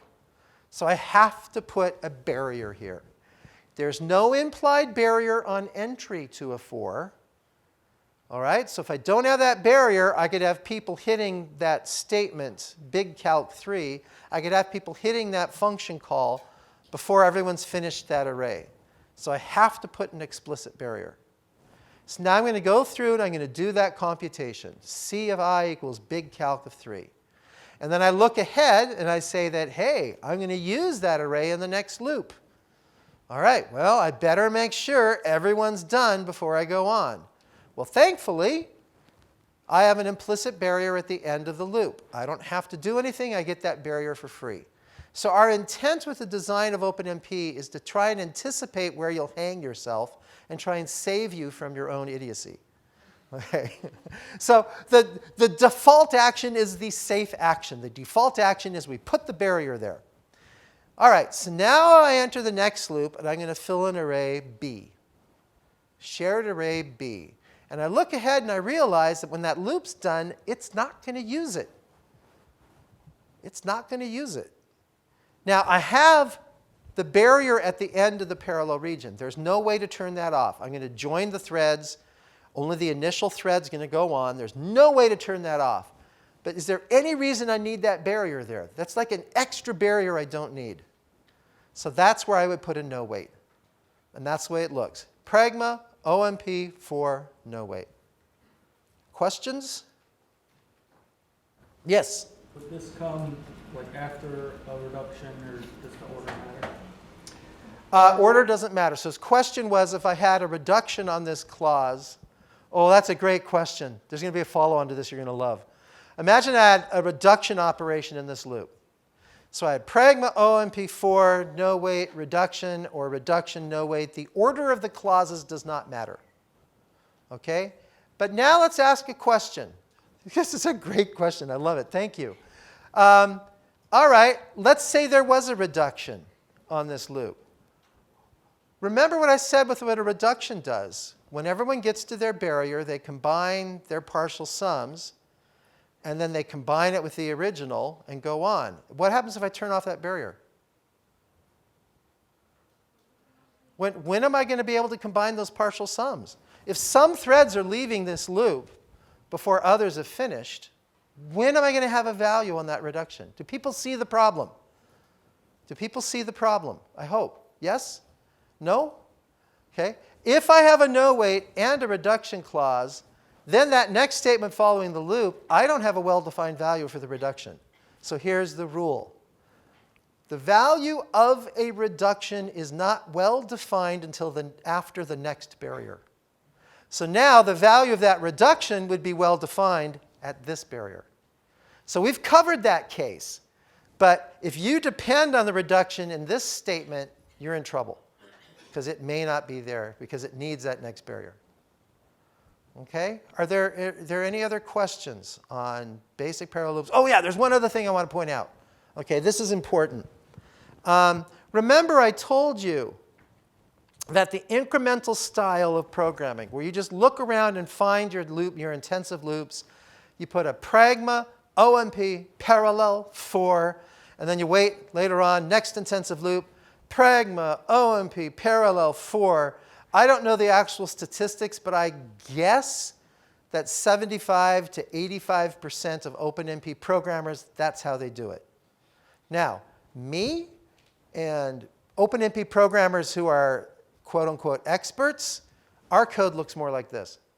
Okay? Because remember, a parallel forks a team of threads. That's a lot of overhead. And when it's done, it joins the team of threads. Now, every implementation I know of maintains a thread pool. So you create the threads from scratch, and when you're done, you don't destroy them. You put them back in a thread pool. So they decrease that overhead, but there still is a lot of overhead, even if you're pulling threads out of a pool. So what we usually like to see is pull that pragma OMP parallel up to the top of your program, or the top of your function. You want to move that up, and then do a mixture of SPMD in between parallel loops and explicitly parallel loops. So my OpenMP programs look more like this, as opposed to pragma OMP parallel, pragma OMP parallel. Okay? So please hold that in your head. I hope it's a quick question, because you realize lunch. Right. I was just going to ask if compilers would give you a warning for the kind of thing you were illustrating with the reduction. No. Compiler would not give you a warning. So, yeah, which is another, yeah, when you're any pragma-oriented programming, the compiler can't help you. So I've talked about the data environment real loosely. If it's defined before the parallel region, it's shared. If it's defined inside the parallel construct, it's private or local to each thread. Okay? Obviously, there's a bit of nuance and subtlety and variation and a lot more that goes on there. So let's talk about the data environment. So remember, when I say the word data, I'm referring to the collection of variables that are available to the program. All right? And a variable is a name of a location in memory. That's the definition of variable. You computer scientists know that, but some of you who don't do computer science may not have really thought about that. What is the precise definition of a variable? A variable is a name for a location in memory. All right? So OpenMP is a shared memory programming model. If you do nothing, most of what's going on is going to be shared. So what gets interesting is when we start digging into a little more low-level details. So most variables are shared by default if you declare them within a file within a compilation unit. If you declare them before the parallel region, they're shared inside the parallel region. However, it gets a little more interesting because global variables are shared among threads as well. So, Fortran people, your common blocks, save variables, and module variables are shared. All right? So they're shared. In the C world, we would say that the file scope variables. So you know, you've been writing these programs where you have a main if you declare the variable up before that main, it's called file scope. Or if I have a bunch of files, a bunch of functions in a single file, and I declare the variables before all the functions, that's what I mean by file scope variables. Those are shared by default. Okay? If I access memory with malloc or some other dynamic memory allocation scheme in C or in Fortran, those are shared. Now let me tell you, oh, I'm sorry, but variables I declare inside functions. So if I call a function from inside a parallel region, variables allocated inside that function are private. Okay? The easy way to remember it is, where is the memory coming from that the variable references? Now remember, we are assuming a classic process thread-like architecture that you learn about in an operating systems course, I think. I've never had an operating systems course because my academic training is not in computer science. I'm a real scientist, not a, well. You know the joke. If it has science in the name, it's not. So, yeah. Computer science should always be called computer engineering. There's very, very little that we do in so-called computer science that's actually a science. So it's not really a put-down computer scientist. Please don't get me in trouble. It's just, let's face it, most of what you do is engineering. We got to build something, and how do we develop methodologies and understandings to build cool things? That's really what you do in computer science. Any rate. But when you take an operating systems course, you learn about the fact that there's a process and there are threads in a modern operating system. And when you start up a program, it starts up a process, and there's a block of memory, usually managed as a heap, that's associated with that process. When I'm calling a malloc, I'm grabbing memory off that heap. When I have a file scope variable or a common block, that's sitting in that heap. It's sitting in that process level memory that is shared between all the threads. So if you're confused about, is this shared or is this private, step back and ask yourself, well, where is it coming from? Is it coming from memory that is at that process level off the heap, or is it coming off the thread stack? So clearly, if I'm declaring an automatic variable, that's a C statement, I'm declaring a variable inside a block, inside a function called by a thread, that's clearly coming off the thread stack. It's private. So it's not too hard to keep straight. But I want to make really sure you understand these default rules very, very clearly. So here I have a program, double A10, that's a file scope array, int main. Then I have an array index of size 10 that I'm declaring inside the main. I have a pragma OMP parallel. I have a function work. And I'm passing that array into that function. Now let's look at work, which is compiled in a different, I have work.c. This is whatever.c that's in work.c. Okay, for those of you who don't know C very well, I say extern double to say, hey, compiler, I'm letting you know that somewhere outside of here I've defined an array and it's called A. And this is what you can know about it. And it's extern. It's coming from an external compilation unit. So that's what that extern keyword means. So I have the compilation unit that's taking in this extern file scope variable. I pass in a pointer to the array index. I declare array inside, and I have a counter that's int.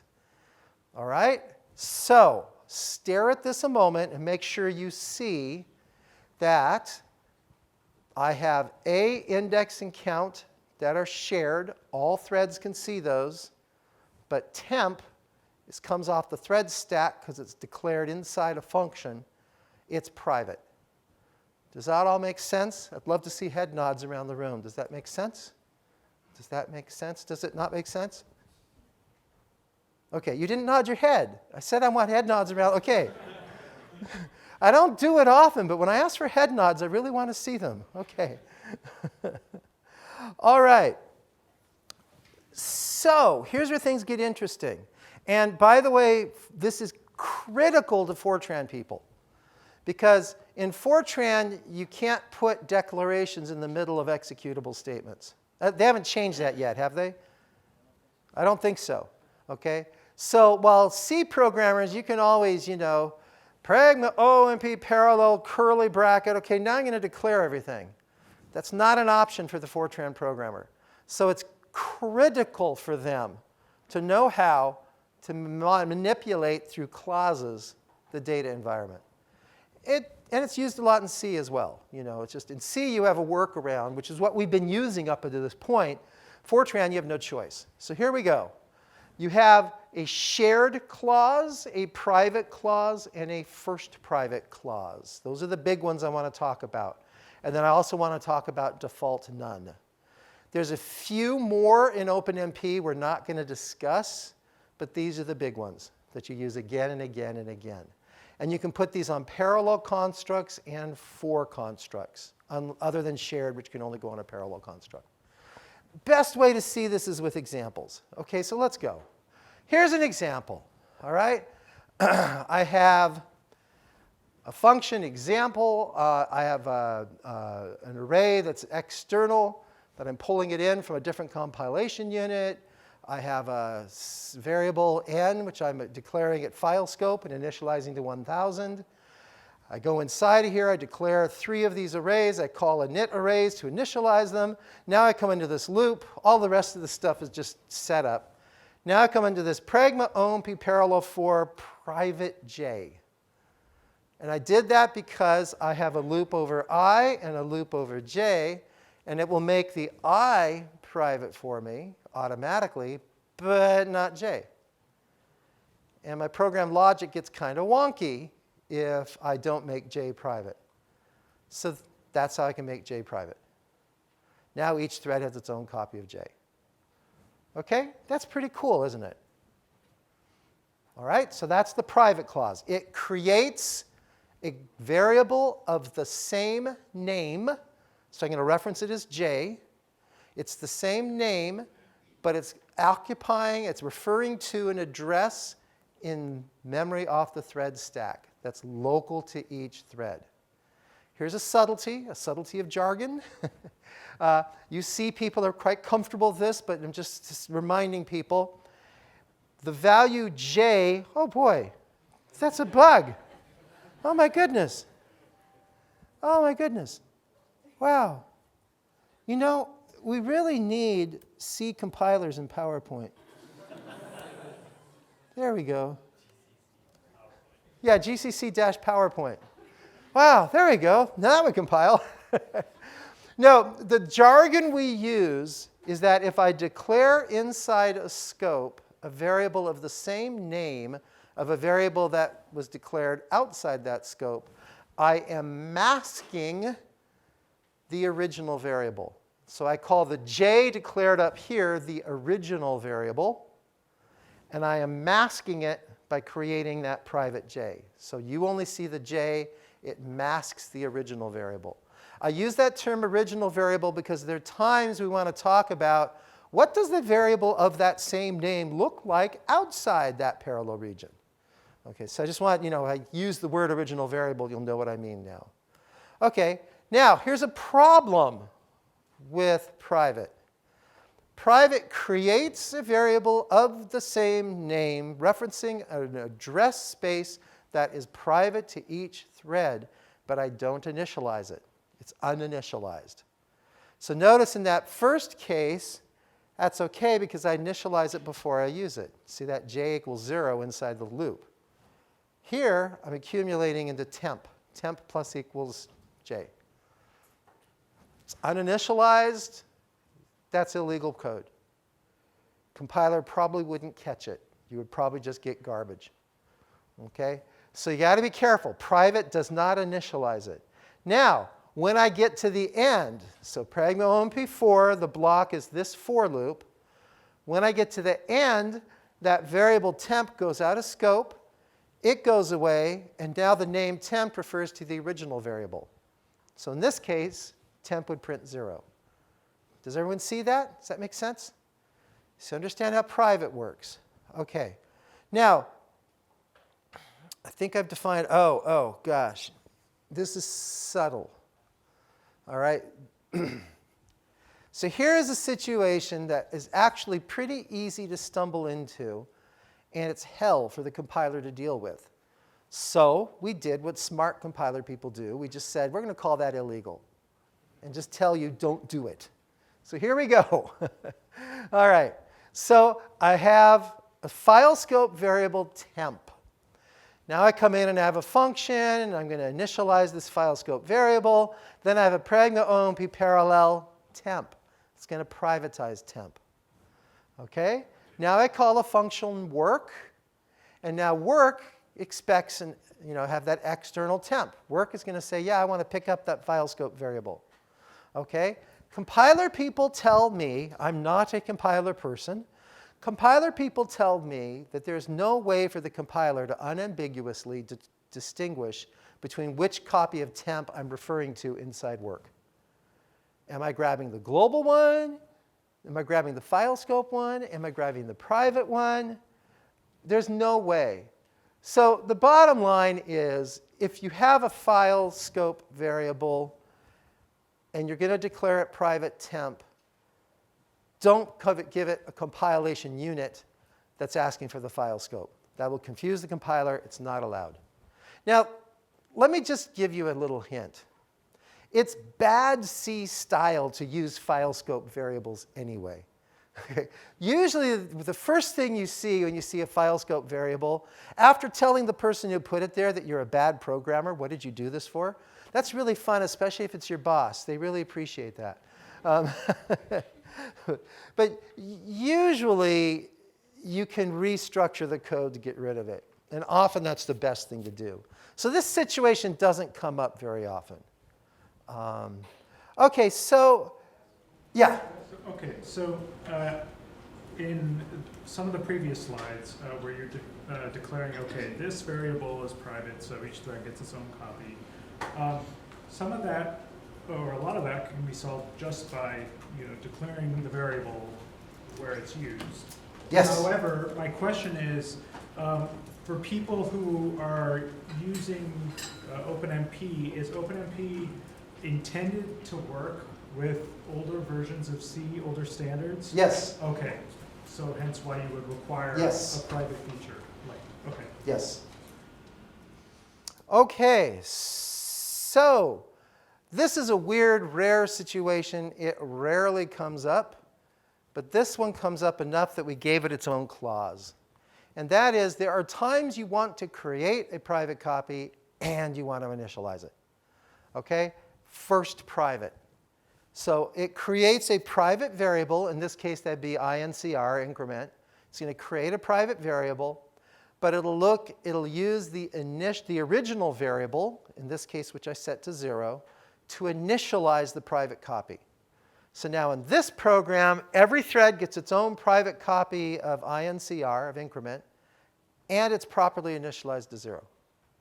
So I would use first private in that case. All right, here we go, a test. So I have variables A, B, and C, which I've initialized to 1. I have pragma OMP parallel private B, first private C. I want you to stare at that and make sure you can answer the questions. Which are private and which are shared inside the parallel region? And make sure you understand what would their initial values be, what would their values be inside the parallel region, and what would they be after you're done. OK? And this should be easy for you if you've been paying attention. Though you're all digesting lunch, and paying attention is probably a difficult thing right now. I know it is for me, and I'm standing up here talking, so. OK? Here it is. Let me walk through this and make sure. There. Wow, it's not on my slide. That's bizarre. OK. So A is shared. Remember, that's the default behavior. If I declare it before, it's shared. If it's declared before the construct, it's shared inside. B and C are private. But notice that B was declared private, C was declared first private, so initially B is undefined with its value. But C is defined, and its value is equal to 1. Now, following the parallel region, remember, when you go out of scope, the variables disappear. When they go out of scope, they're gone. And then those names go back to referring to the original variable. So outside the parallel region, B and C revert to their original values of 1. And A is going to have whatever value, because it was shared, whatever value it has from inside the parallel region was what you would see when you got out. OK? Doesn't that make sense? Now, here is a clause that is very useful. You might want to think about using it later this afternoon. Just maybe. Maybe that's a hint. It's called default none. So I can put a clause default none on a parameter, pragma OMP4 default none. And what that says is it's going to look at the static extent. So it's going to look at just the code in this compilation unit. Gosh, that works. No, there's a bug there. I'm sorry. I got to fix this. No, it's not. There's not. It's fine. Bracket. OK. Gosh, my brain is like screwed up now. OK, so it's going to say that any variable inside this structured block must have its state explicitly defined. Must have its state explicitly defined. And it's telling the compiler if it's not, note it as an error. So the compiler here is going to complain about J and Y. I is automatically made private, so it's declared implicitly for you. But the variable J, the loop control index on that inner loop, is not. And the variable Y passed in through foobar is not declared. OK? So I would have to, if I put default none on here, I would then have to have, in this case, private J, shared Y, for example. All right, so default none. Basically, if you don't put default none, the compiler's like, oh, you know what you're doing. OK, I'll do it, whatever you say, man. When you put default none, you're telling the compiler, help me, please. Help me get it right. And for these little exercises we're doing, this doesn't seem like a big deal. But trust me, when you start having thousands and thousands and thousands of lines of code, and you got these 5-line pragmas that are being used, and it can get really hard. It can get really hard to get them right. And remember, a race condition where you think a variable's private, but it's actually shared, they're awful because you get no indication you have an error. Because to the compiler, it's all just fine. It's just your answers are wrong. Or they look right, and you run the program 100 times, and it passes all your test suites. And then, the one time you most critically depend on it, it fails. So race conditions are very scary things. All right, I got a juicy exercise for you. OK?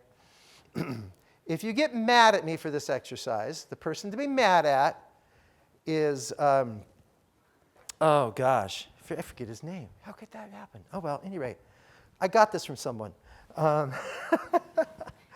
Oh gosh, when you get old, you start forgetting things like names. It's hard. I think the brain has a finite volume, and my brain's reaching the filled state. So at any rate, I have a program I've given you. It's called mandel.c. Compile and run it, and what you'll discover is, oh my God, it's got a bug. All right? Let me warn you, it has more than one bug. There are multiple bugs. All right? Your job is to debug it. All right? Debug this program, and it's fun. Mark Bull of EPCC, Edinburgh Parallel Computing Center.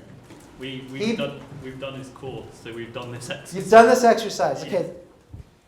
Then, if you've done this before, optimize it. Fix it, and then what can you do to make it run faster?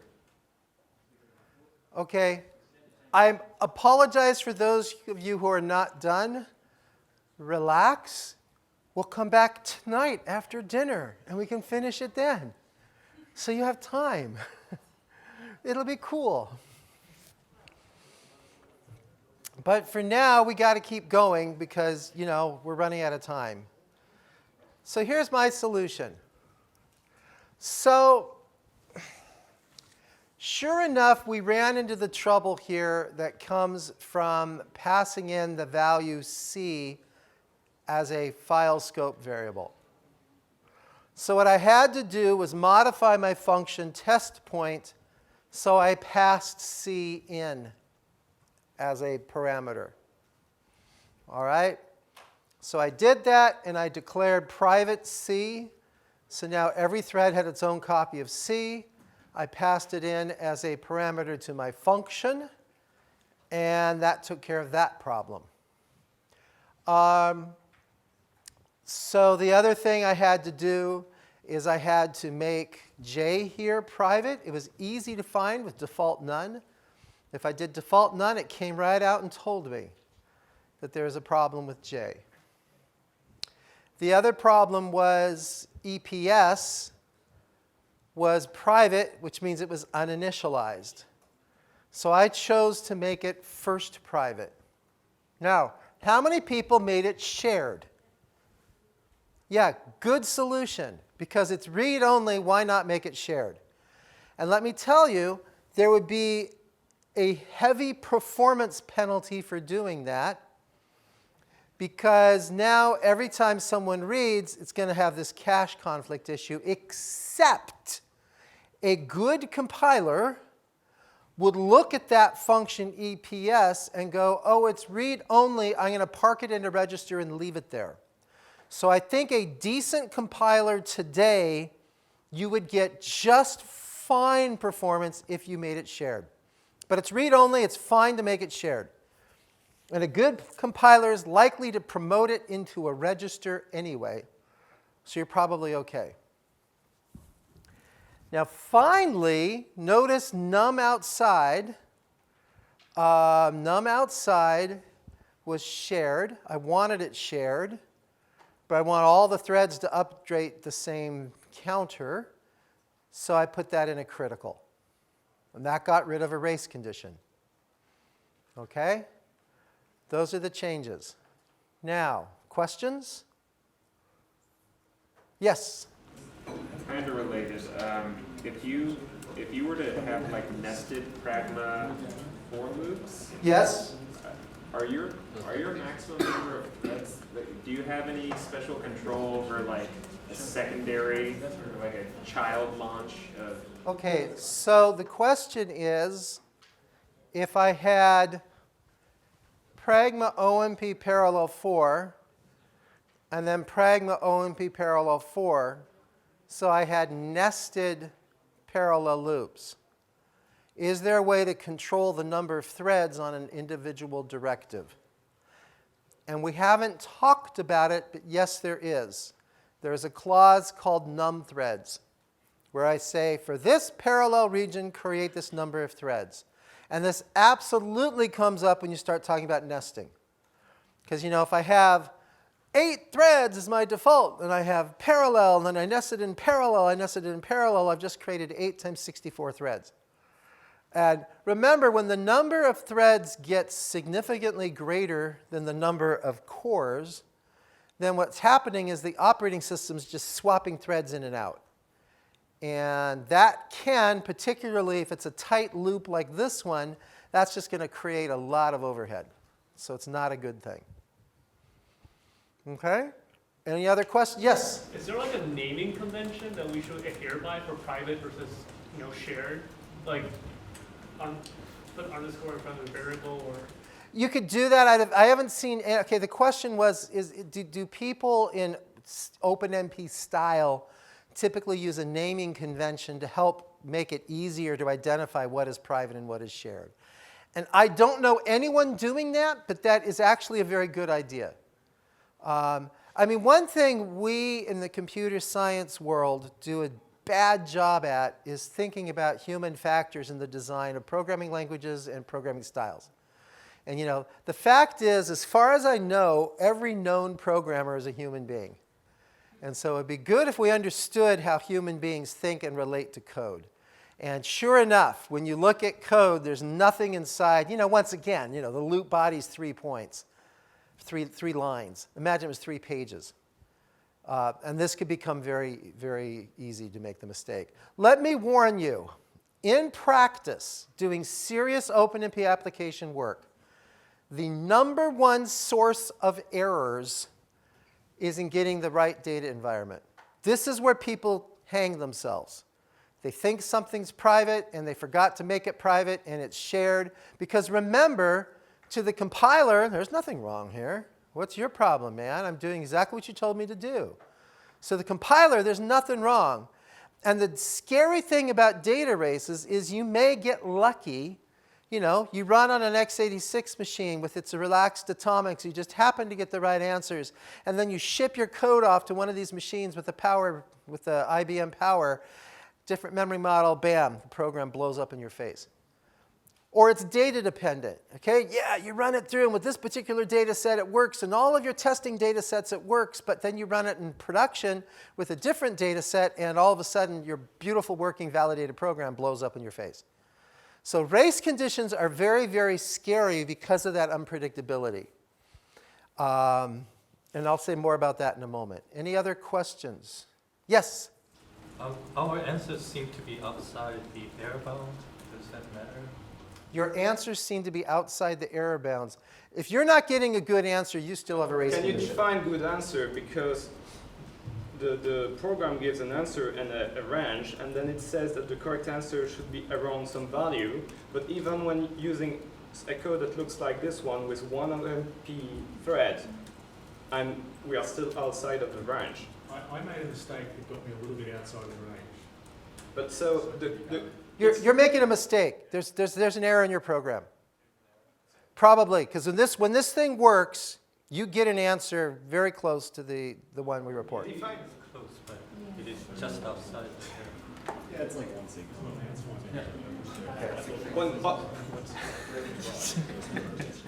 Yeah, I mean, I don't know how far outside it is, but I mean, when this program works, it does get pretty close to the answer we. Right. Yes. So what's going on with C when you leave it as a global? Which C are you accessing? Got it. So, folks, let's be really clear on this. And at this point, it's best if I just bring up the program. Yeah, notice I'm so old I use VI.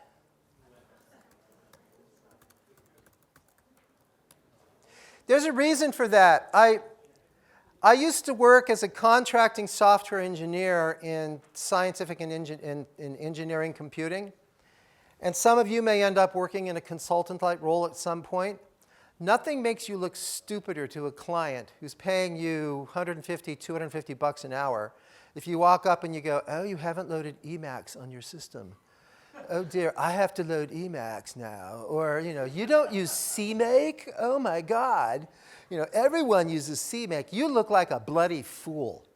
So when you're in that consulting type role, what you learn is to use what's everywhere. What is the default rule that's everywhere? There's not a Linux-like system on the planet that I can't go VI file name and it comes up. So VI, make, they're your friends. All right, so here's the program. Now, notice we declare C up here as a file scope variable, but I need each thread to have its own copy of that variable because of the algorithm, so I declare it private, okay? And then inside the function, test point, which C is it going to get when I do that assignment of Z equal to C? And remember, there was the slide earlier where I told you that that case is specifically called out as illegal. I have a variable that is file scope that I've declared private. And now I'm inside a function called from within that parallel region where I declared it private. And what the compiler people tell me, as I said, I'm not a compiler person, so please, if there's a compiler person in the room who's like, wait a minute, the abstract syntax tree should be able to disambiguate, I'm like, don't talk to me about it. Experts I trust, and one of the wonderful things about working at a big company like Intel is I get access to really good experts. Experts I trust tell me that there is no way at this statement that a compiler can safely assume exactly what to return to you when you reference that C. Hence, it's written into the spec. This is not allowed. So that's that bug. Now, there's another solution, and I'm curious if any of you tried this. One of these days, I'm going to sit down and implement both and time them. Okay? Look at where that critical is. Now think about it. This loop you're going through 1,000,000 times. You're going through this loop a lot of times. Now I'm calling a function, but what's in the middle of that function? A critical section. This could be ugly. Now, maybe it's not, because basically I'm running through this loop right here, and it exits the loop when it gets above a certain value. So if the points are all over the place and when they converge, I'm likely to not be hitting that critical at the same time. So maybe this is okay. Now there's a piece of jargon I want to introduce you to because you'll hear people use it from time to time. When a synchronization construct, by virtue of the algorithm, is unlikely to have multiple threads hitting it at the same time, we say it is uncontended. Or you'll hear people talk about the fact that a critical is implemented by calling low-level things called locks. We say that this is likely to be an uncontended lock. All right? That's probably the case. But then again, if you think about the Mandelbrot set, and if you think about the way you might be scheduling this loop, you will indeed have blocks where you're in a range where maybe they're taking about the same number of iterations. So I wouldn't be surprised if you still had, even though algorithmically I expect that critical to invoke an uncontended lock, it is still indeed the case that there is going to be some synchronization overhead. So how could I re-implement this in a way that didn't involve that? Yes? You can return the num outside of from the test point and accumulate that in the body of the for loop and use reduction to accumulate the totals of the threads. That's right. I can return the value from the function from num outside, and I can increment it inside here and have a reduction and handle that update as a reduction. Did you do it both ways and time them? No, I did only that route. Only that one route, yeah. So when I said there's two solutions to this problem, this is the lazy solution, namely it's the one I did. Remember, I'm lazy.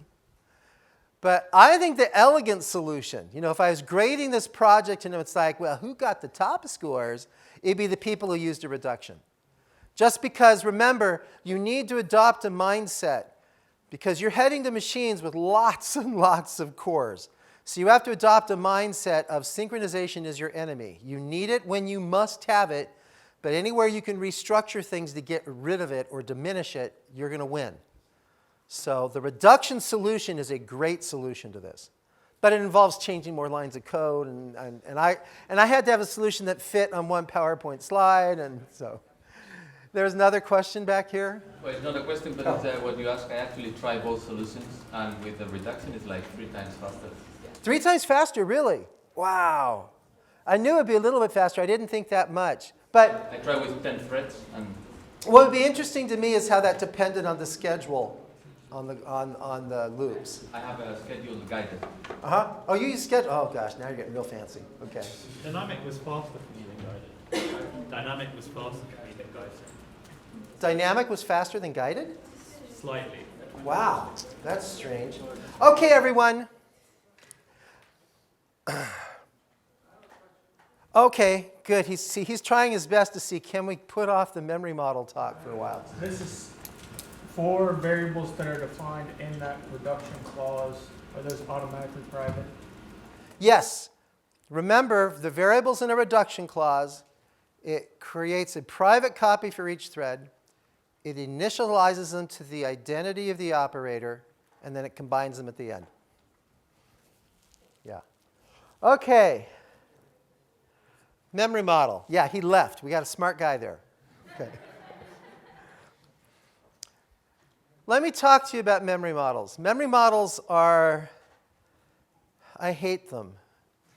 However, probably one of my most important contributions to the world of computer science is I basically wrote the memory model for OpenCL. So I am one of the few to not say no fast enough when they're sitting around going, well, who should write the memory model? All right? Because I didn't have a lot of experience, I didn't know to say, hell no, no. Okay. Memory models are really difficult. And we're going to go through and say just a little bit. And then maybe tonight, if people want more, I'll go a little bit further. But my advice when all this is done is write your programs in a way that you don't have to think about the subtleties of memory models. This won't hold for some of you in the computer science world. But you'll take courses on this. You'll take a lot more training than a one-day course in multi-threaded programming. So let me tell you a little story about memory models. The memory model defines what value you are allowed to get from a read, a load. I say load this value from load this variable from memory. And remember, a variable is a name of a location in memory. That is what a variable is. So if you think about it, if I have here my shared memory machine, and this is a very simple cartoon of a shared memory machine. I have my shared memory, which is, DRAM. I have a collection of processors, and they have caches. And I'm keeping it simple right now. I'm not going L2, L1, L3. But you can imagine I can make this really, really even more complicated than this. Let's just keep this simple. What you need to remember is the value returned from a load A. If proc3 does a load A, it could very well pick up the value from its cache. Or if the cache coherency protocol has marked that cache line as dirty, it would pick up the value from memory. But what you have here is a situation where a single variable has two different locations in the address space where it could exist. And those values can be different. So what a memory model does, its full name is a memory consistency model. It says, here is what value you are allowed to get from a load. Sounds pretty straightforward, right? Doesn't it seem straightforward? Yeah, define what value you're going to get with a load. Let me tell you a little story.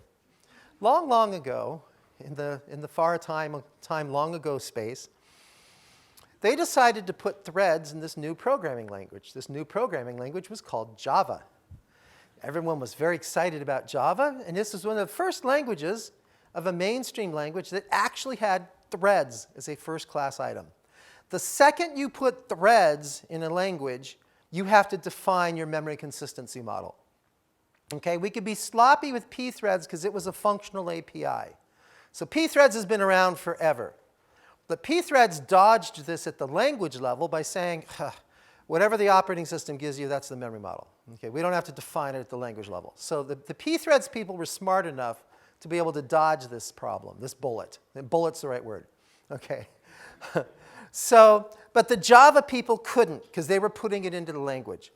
So very smart people, who I won't name because this is being recorded and it might come back to me because I respect these people, got together, a large team led by a few smart people from UIUC, and they worked really, really hard for years, and they wrote a memory model for Java.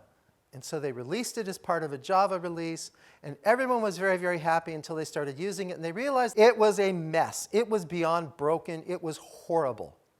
Okay? So the group of people got together and spent a lot of years. Along comes C++ and C++11. We're all very excited because C++11, they're going to be threads as a first-class language item in the language. It's like we have to now have a memory model in C++. Okay, how many of you have read the C++ memory model? Good, we have a sane room of people, okay? It's not fun. The group got together, and they're like, you know what? We've got like a decade of experience with memory models now, and we screwed up badly, and then not so badly, third time's the charm, okay? So they went through, and they worked hard. They figured they had learned every way you could screw up a memory model, and therefore there was no way they could screw this one up. And those of us in the language design community, a community I find it really bizarre that I'm part of, because I'm trained as a molecular physicist, a chemist. What am I doing designing programming languages? I don't know. It's what I do. So we say, okay, look, these people working on this are not only smarter than us. You know, what's the definition of wisdom? Wisdom means you've made all the mistakes already, so you know better the next time around. So we figured we could trust them.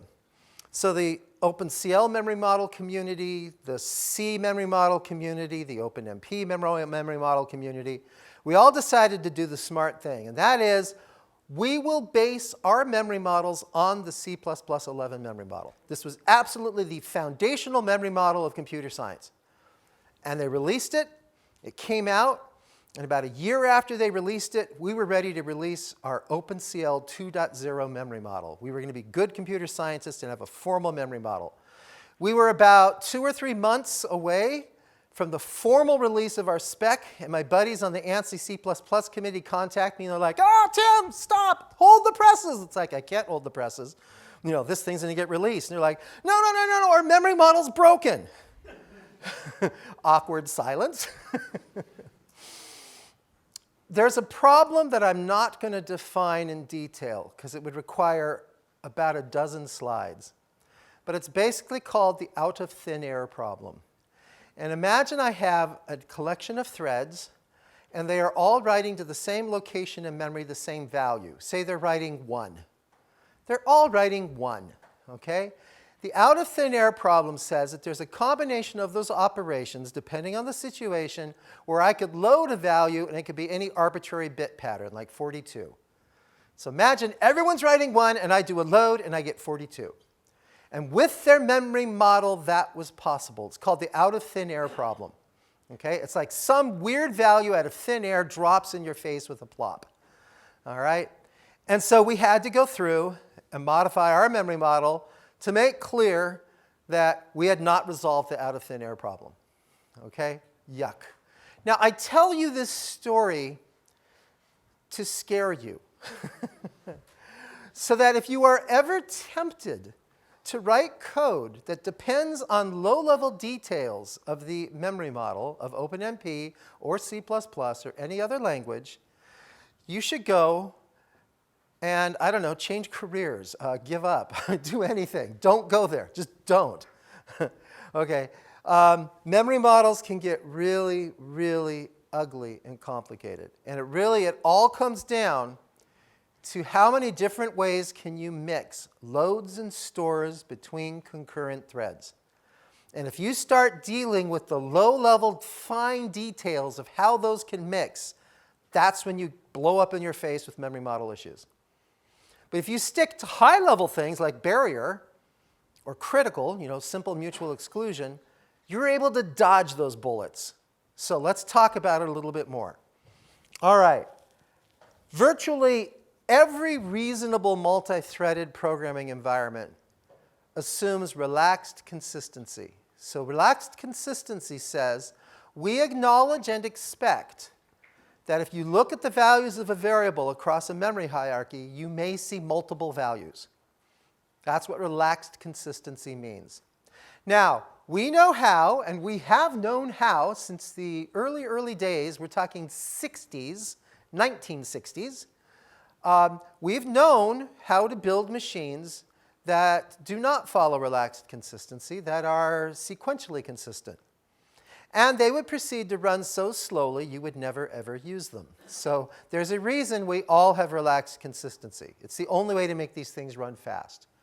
So it basically means, and now I'm going to shift into OpenMP language, but what I'm telling you now is same with Java, C++, OpenCL, any environment that has concurrent threads of execution. So the threads can basically maintain a temporary view of shared memory in caches, in a buffer, in their registers. There's many places it can sit, not just in an L1 cache. There are many places it can sit. So they can have a temporary view of the memory. And those temporary views can be different. So every single thread has a different temporary view of a region of memory. That's how ugly this can get. Okay? So there are specific points in a program where you can say, hey, thread, make your view consistent with memory. Before you go on, go back to memory, memory meaning DRAM, and make sure your value is consistent. The operation that does this is called flush. So the flush operation defines a sequence point. And if you want to know what sequence point is, buy my book. It'd be a long time to describe. It's a compiler term. You know, let's loosely say a point in the execution of a program, a distinct point where you've completed executing an operation instruction and have dealt with its variable updates in memory. That's what a sequence point is. So a flush is a sequence point where you force a thread to make its view of memory consistent. So basically, all reads and writes before that point have completed and are visible to other threads. And none of the reads and writes that follow that flush have occurred yet. Okay? That's what the flush does. Now, in some programming languages, this is called a memory fence. And I actually like that name. I don't know, I like both names, actually. Flush kind of is a verb. It describes what's happening. Fence is sort of a noun. It's like, you know, I'm putting a fence in the memory. All of these things have completed before I go on. None of these things have happened yet. Okay. It looks like this. So I have an array A, and I do an operation on that A. And I want to make sure before I go on that I've made any changes to A visible to other threads. So I'd have pragma, OMP, flush. And in parentheses, I'd put that variable. Now, I have another version of this flush where I don't put the A, I just have pragma, OMP, flush. And what that says is apply this flush to every single thread visible variable I have. Makes it expensive. Okay, but we'll talk about it. So what's the big deal with flush? It doesn't sound that bad yet. Let me tell you what makes it bad. Let me tell you what makes all this hell. Compilers reorder operations. If they didn't do that, your code would compile so slow you'd hate it. So you really want compilers to aggressively move loads and stores around. And compilers will do that. And the compiler doesn't understand multi-threaded execution. So it's going to move things around in order to make things more efficient. And it'll do it in a way that guarantees that you will get the same answer you would. It does it in a way that guarantees you would never be able to perceive the different orders in single-threaded operation. Now you see where it gets interested, right? Compiler cannot possibly know about what your other threads are doing. It doesn't have any understanding of the other threads. How could it possibly know about the order of execution of the other threads? It can't. So while it makes sure that for single-threaded execution, you can never observe the result of its reordering, that's not the case with multi-threads. And that's when things get messy. So we require that it can't move things past a flush, and we keep our fingers crossed that that's going to work. Now, I want to emphasize that point at the bottom, that flush is not a synchronization construct. You used it to build synchronization constructs, but it is not a synchronization construct. So remember, the definition of a synchronization construct is you have a collection of concurrent threads. A synchronization construct imposes an order across those threads. This doesn't do an order between threads. It does an order on a thread of your memory loads and stores. I have a flush. All my loads and stores must finish here before any of the loads and stores happen here. I'm ordering things on my thread, and I'm saying, compiler, you can't reorder around this flush for any variables in the flush set. Okay, so I'm putting a constraint on the order for my own program, my own thread, but it doesn't apply to others. Now, let me tell you, if I were a mean, sadistic bastard, I would give you an exercise to do with flush right now, okay? For those of you who want to come back after dinner, okay? And if you really want some pain, there's a good exercise for you to do. But let me tell you, don't do it. Don't go there. Don't use a flush. Don't ever use a flush, Okay? What we have done in OpenMP is we define flush, and it is critical that you understand the concept of a flush. You need to understand that in shared memory programming, you have temporary views of the memory space. And these are all over. Like, remember with that EPS variable in the Mandel program. I said that a good compiler will promote that to a register. So this isn't just caches. I could have value sitting in a register, and it's never going back to the cache to pick it up. It's just sitting in a register. So even though some other thread may change that value and may think, oh yeah, everyone will pick that up, your thread won't know about that change. It'll keep it in the register. So this is deeper than just caches, let alone multi-level caches. So what you have to know the concept, but let me tell you how you're going to work with it if you're smart. We imply flushes for you. So we, in the design of OpenMP, have thought really hard where a flush should occur for you. And we do it for you. So you need to know they're happening. You need to understand the concept, but you just need to assume we take care of it for you. So on entry and exit to a parallel region, you enter a parallel region, I fork my threads, I do a flush, off I go. I'm all done. I join the threads, I do a flush, off I go. All right? At implicit and explicit barriers, any kind of barrier, I'm going to do a flush. So if everyone's doing all sorts of cool stuff and they're setting up variables in memory and doing all sorts of memory operations, there's a barrier. All of that's put into memory before you go on. And likewise at entry and exit to a critical region. All right? So these are the cases where you're most likely going to need a flush. So usually you don't have to think about them. And I'll tell you something. I'm considered an expert in concurrent data structures. I'm considered an expert in memory models. If I'm writing a program that requires really complicated use of flush in these constructs, even I won't write it. Because there are computer scientists who are specially trained in all the details of how to write these complex concurrency constructs, and I would rather leave it to them. And that's my advice to you. If you can't do the synchronization you need with a barrier or a critical or locks, which we'll talk about later, one of the high-level synchronization constructs, if you need something more, find a computer scientist, be very, very nice to him or her, buy him or her a case of really excellent beer, and get that person to do it for you. So that's really all I want to say about memory models now. All right, so I teach courses like this several times a year and have done so for a long time. And usually I stop right around here, or that Mandelbrot exercise finishes people and we're done.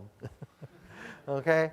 People just take a little bit longer throughout the day. But as I said, the folks that are accepted and come to this school, and I go to venues like this where people are, in principle, your peers, but I don't know, you're just all better. I mean that very seriously. I think the people that tend to come here have a little bit more background, have a little bit more experience, and it shows. So I'm excited, because we're going to get to this section on irregular parallelism. And this is an extremely important part of OpenMP that, frankly, the majority of OpenMP programmers never touch. We're going to touch it. We're going to caress it. We're going to reach our fingers deep in, and we're going to go for it. All right. So, and we're going to have fun, because since you folks are so good and you're so on top of this, I'm going to give you the exercise I almost never give people. This is awesome. All right, here we go. Irregular parallelism. So this is actually a term that dates back to what I consider the beginning of the modern parallel computing era. So I'm talking Jeffrey Fox and the folks at the Caltech Concurrent Computation Project. We're talking early 80s. I joined the project in 85. I think it started 82 as the Cosmic Cube. So this really is what kick-started parallel computing as we know it today. So it's a very pivotal project. And they talked about regular parallelism as when you had spatially regular structures like arrays. You could talk about fixed blocks, so it was spatially regular.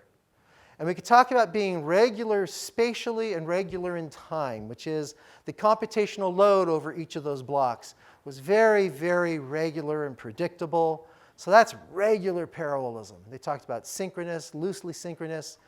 Then irregular parallelism is where the amount of time per task is unpredictable, it's highly variable. The data structures may be not a simple array, they may be linked lists where you're following a pointer chain, which can be jumping all over memory. So you can't break things down into fixed blocks arranged, fixed array in time to just make everything drop out real nice and pretty. So we're moving outside of the range of simple loop nests and simple array data structures into more complicated beasties. And a classic example that catches a lot of the issues here is traversing a linked list and doing a bit of work for each time you move through that list. So look at the following here. I'm going to grab the point, the head of a list. I'm going to have a while loop, so I'm going to walk through here until I hit the end of the list. That's that while statement we'll do. And I'm basically going to do a bit of work for each point on the list, and then I'm going to jump to the next list. That's that p equals p, I'll reset the pointer to point to the next member in the list. All right? That's traversing a linked list. Now, here we go. Using only what we have covered up to this point. All right? Those of you with experience, don't use the word I don't want to say, right? You know the word I'm thinking of, maybe some of you. Don't use it. Use pragma OMP parallel, OMP 4, parallel 4, reduction, critical, num threads, get thread num. Use one of the things. I think this covers everything we've discussed. Okay? And in your exercise folder, I didn't exit that. There it is, linked.c. Okay, so there's your serial code to start from. Now we're going to spend 20 minutes tops on this.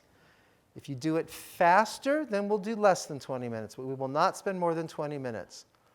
I want you to parallelize the traversal of this linked list. Okay? Using just what we've done in OpenMP. Go for it, have fun. And any of you who can do this in under 20 minutes, I will be very impressed. Okay, how many people finished it?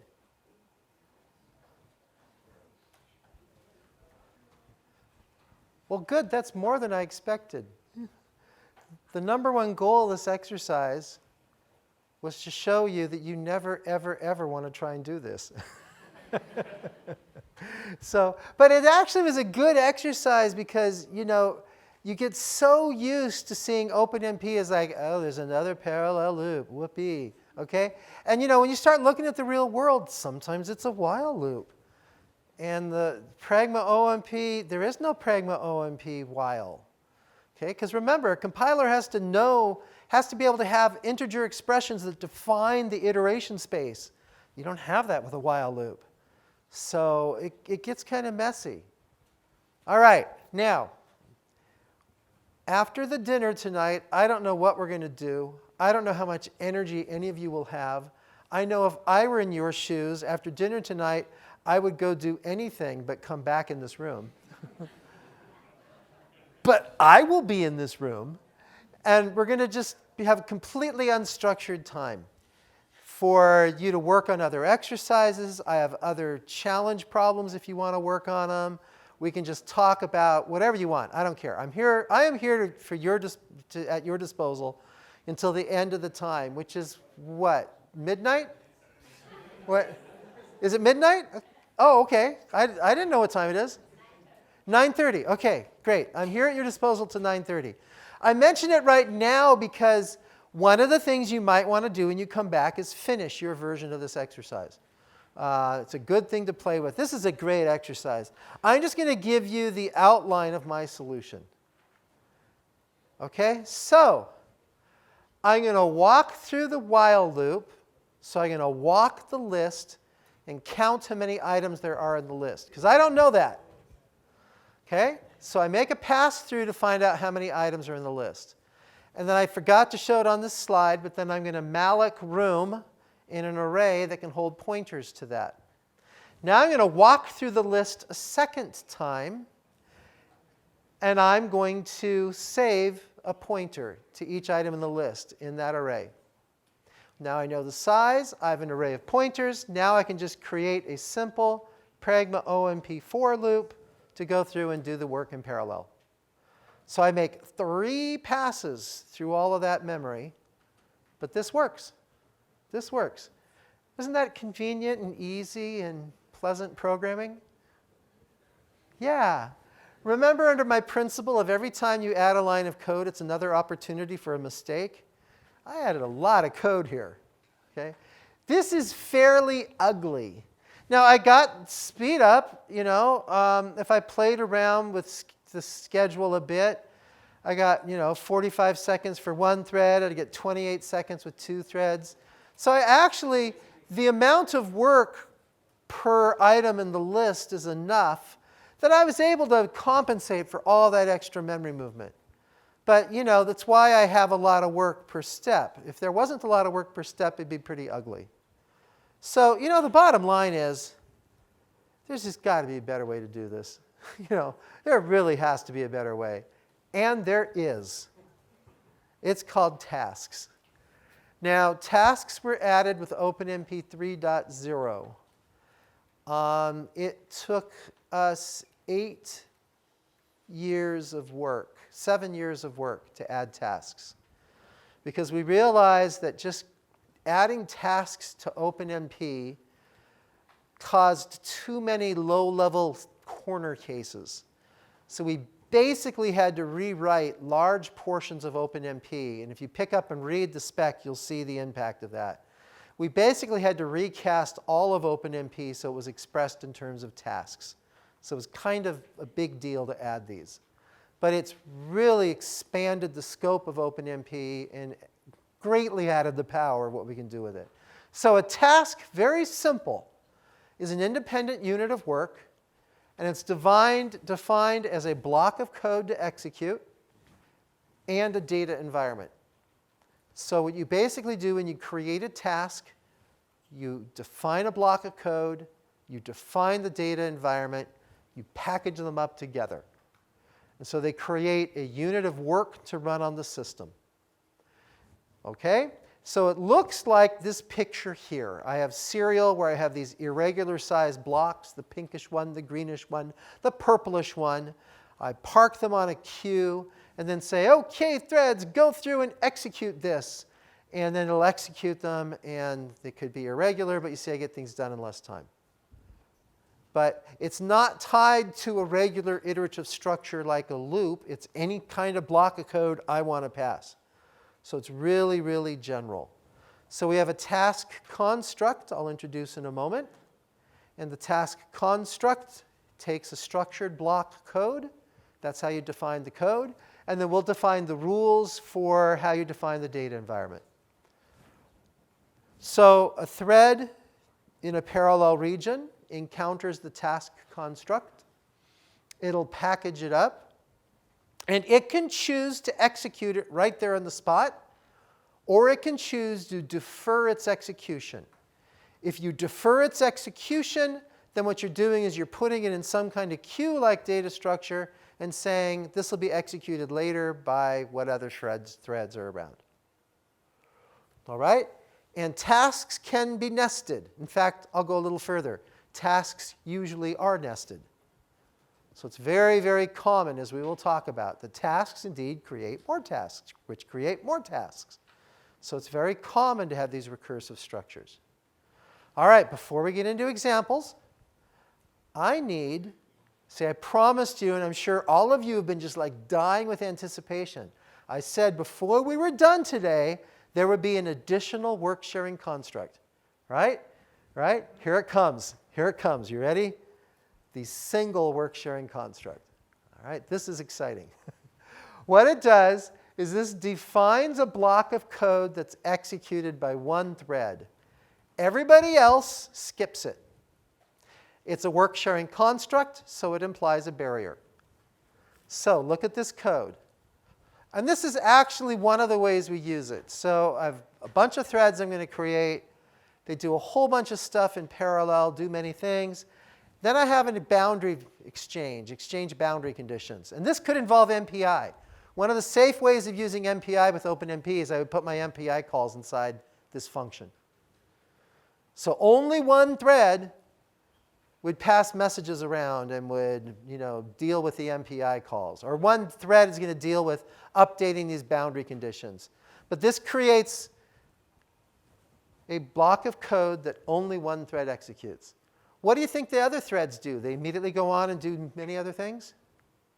How many people think that's what happens? Come on, don't be shy. Oh, really? Well, what do you think's happening then? What?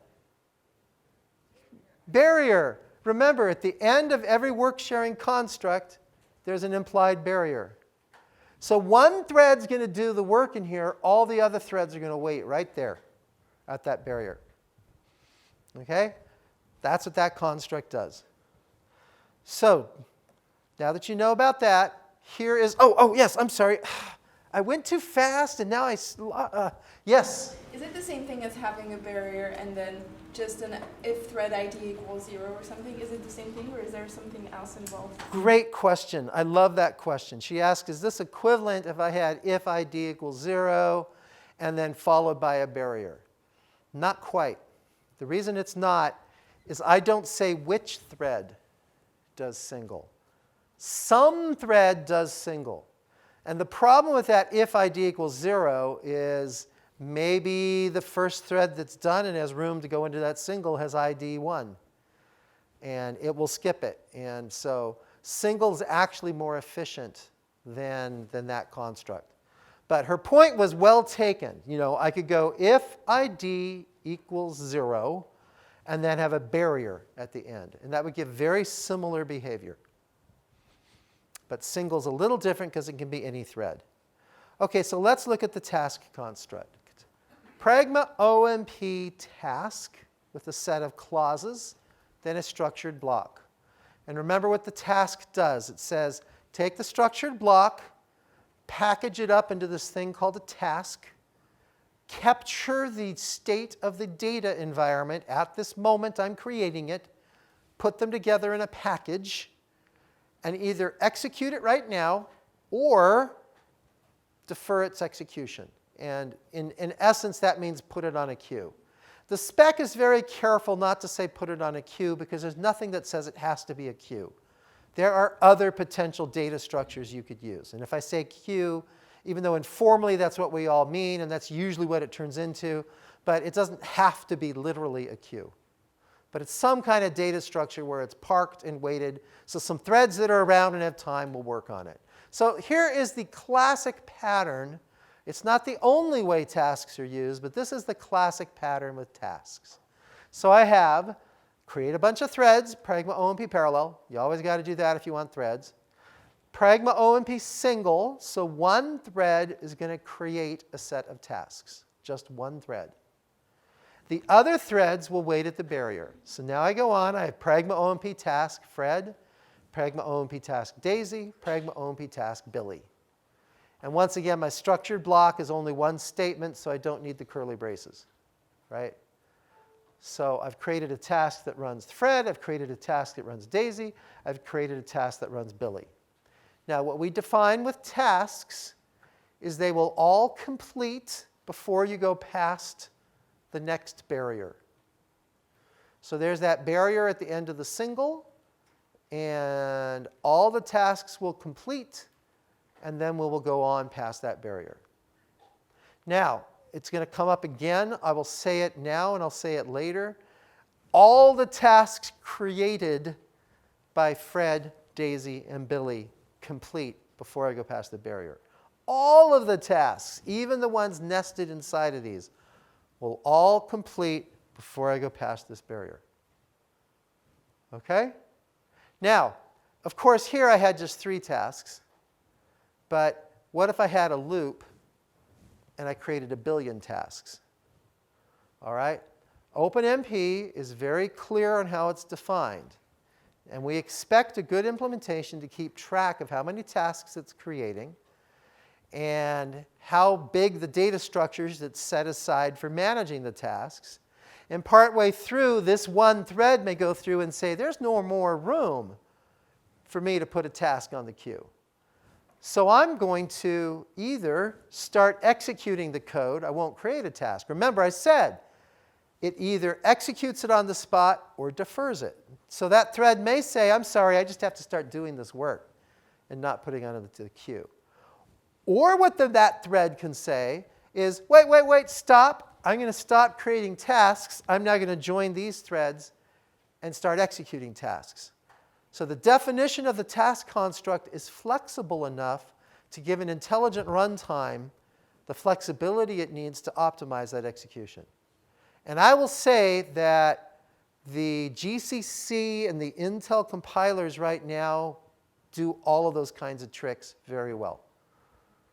So, if you have a lot of tasks, it can be very dynamic, and the thread creating these tasks can go back and forth between task creation and task execution.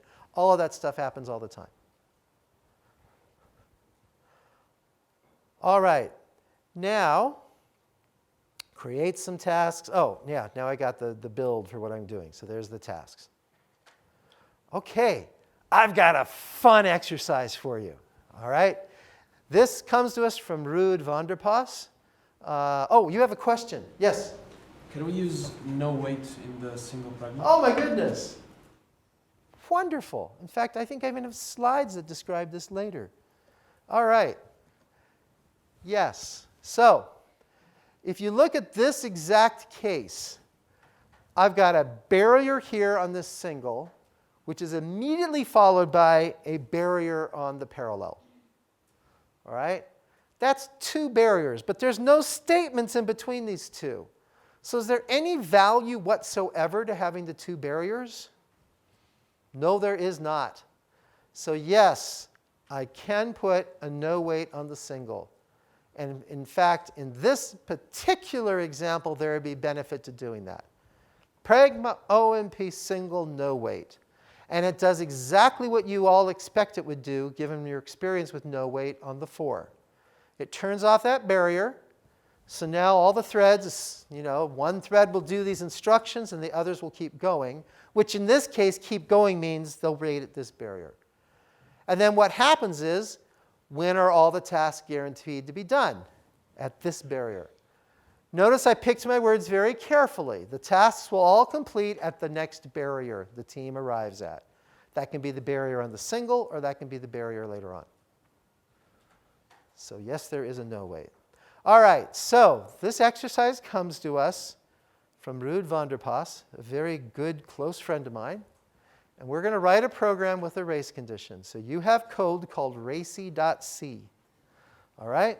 And what I want this to do is it's going to print, I think car races are fun, or it's going to say, I think race cars are fun. By using tasks, I want you to deliberately create a race condition. Now let me pause for a moment. A race condition is defined as a program that gives you a different answer depending on how the threads are scheduled. It usually implies a data race. A data race is always invalid by definition, which is a mistake, which is a design problem. It's a classic example of computer scientists who design or programming languages not talking to applications people. We can talk offline about that. It's something I'm kind of militant about, because there are plenty of algorithms where I deliberately use data races to reduce synchronization overhead. But at any rate, those are technically illegal programs. A race condition usually implies a data race, but not always. In this case, the program you're going to write will not have a data race. But it will be a race condition, because it may give you, and you want it to give you a different answer when you run it. That sometimes it will say, I think race cars are fun. Other times it'll say, I think car races are fun. Okay? This exercise should take you no more than 5 minutes. maybe 10 on the outside. So this is a short and quick and easy one. Our idea was to create the easiest exercise we could think of that used tasks. Okay, so here's the solution.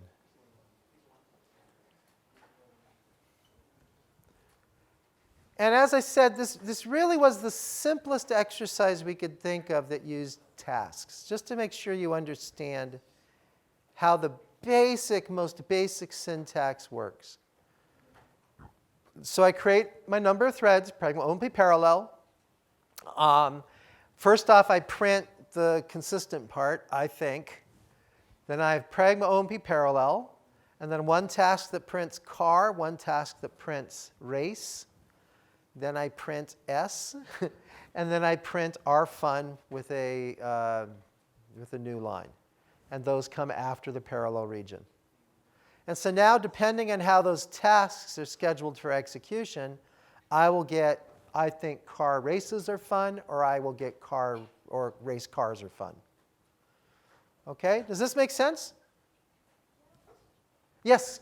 Like, should we expect that it doesn't actually execute so differently each time? Because, like, yeah, mine always gives me the same thing, but I wrote exactly this. So, like, when you're like, we have that as well.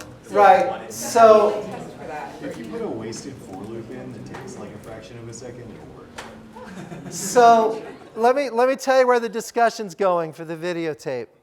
So the problem is, if you do this, it's basically depending on how the system schedules these tasks and how the threads are scheduled for these tasks. There's only 2 tasks, and the system doesn't have enough variability. So if you do this program exactly as written here, you're probably mostly going to get car races, or whatever the first one is. So you can get silly, and there was a comment from someone in the room that you can put a for loop inside each one of these to take a whole bunch of just dead time, so that now you're just creating more scheduling overhead to mix it up. You can have a random number generator produce a small number and have a sleep statement inside of each of these. So there are tricks you can play to make it truly random. And that's great fun. But for learning OpenMP, it doesn't add anything to the exercise. The real point here was that you really understood this pattern with the simplest example we could think of. By the way, we're coming up on something much more juicy. Don't worry. I promise you. Because I'm sure many of you are like, oh my God, I want to do some real irregular parallelism. Don't worry, it's coming. It's coming. Oh yeah. So let's talk about data. Because it's important that you know how to create and control the data environment that's captured with the tasks.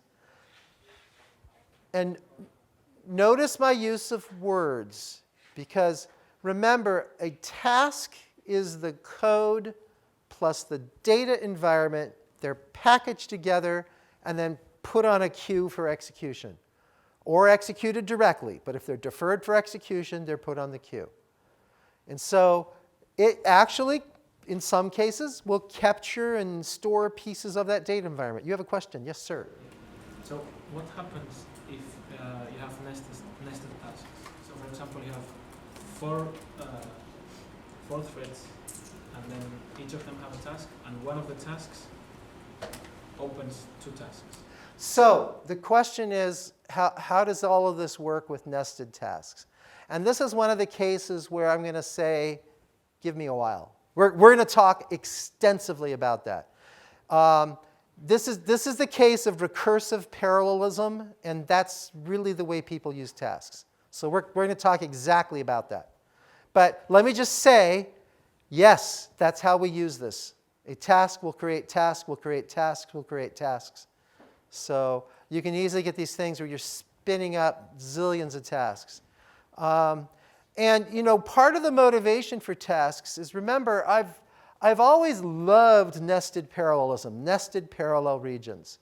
And the compiler people came back and they would always say, the compiler and runtime system, that would lead to way too much overhead on the OS as it starts swapping in all these threads. And their answer is you don't want to nest parallel regions. You don't want to nest threads. What you want to do is nest tasks. So now the operating system still has a fixed number of threads it's scheduling. I'm not creating operating system-induced thread scheduling overhead. That what I really want to nest is tasks. So we are definitely heading there. But we first have to talk about this. So on a task, we can have a shared clause, a private clause, and a first private clause, just like the other ones. So, and the rules are pretty much the same. They're a little bit different. But so if a variable is shared when you encounter a task construct, then it's shared inside the task construct. And just like I said, it's good programming practice to spell things out. Yep, put a shared clause on that task, just to make abundantly clear that it's shared. Same thing with private. I can put a private on a task, and that creates a copy of that variable inside the task. But just like before, that is uninitialized. The one that is absolutely critical to tasks is first private. So what that does is creates a private variable and initializes it to the value at the time the task is created. Now, long, long ago, when I was much, much younger, and actually didn't have a ponytail because the woman in my life didn't like long hair. Can you believe that? Long hair is cool, man. So, at any rate, so I had short hair then. They wanted to create a new keyword called capture, because that's kind of the concept of what's going on here. I'm going to create the task, and I want to capture the state at the time I'm creating it. And I pushed back and said, yeah, but that's doing exactly what first private is. And the less keywords we create, the better, because I don't want people to have to memorize a lot of stuff. So I convinced them that, yes, indeed, it really should be first private. But just remember, the first private, it's sort of like I'm capturing the value of this variable at the time I'm creating the task. And that's really important. Now, there's just a little bit that's different. And here we go. Let's look at this example. So I'm coming into a piece of code, and if a variable is, let's see, this example doesn't cover it very well. Yes, it does. It does. Good. OK. Pragma OMP parallel. I'm coming into this region. A is shared. B is private. Now I'm coming on here. I hit a task. All right? Here's what happens. Since I declare C, it's private. Right? If I declare a variable inside a block, it's private. Nothing's changed. OK? A is shared. You know, I declared it shared.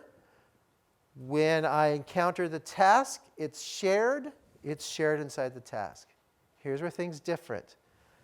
I hit the task. When I encounter the task, the thread that encounters the task, I'm being so pedantic because this is the jargon we use, the thread that encounters the task construct, for that thread, B was private. We believe that you really want that to be first private. So by default, we will treat it as first private. So inside this task, B is first private.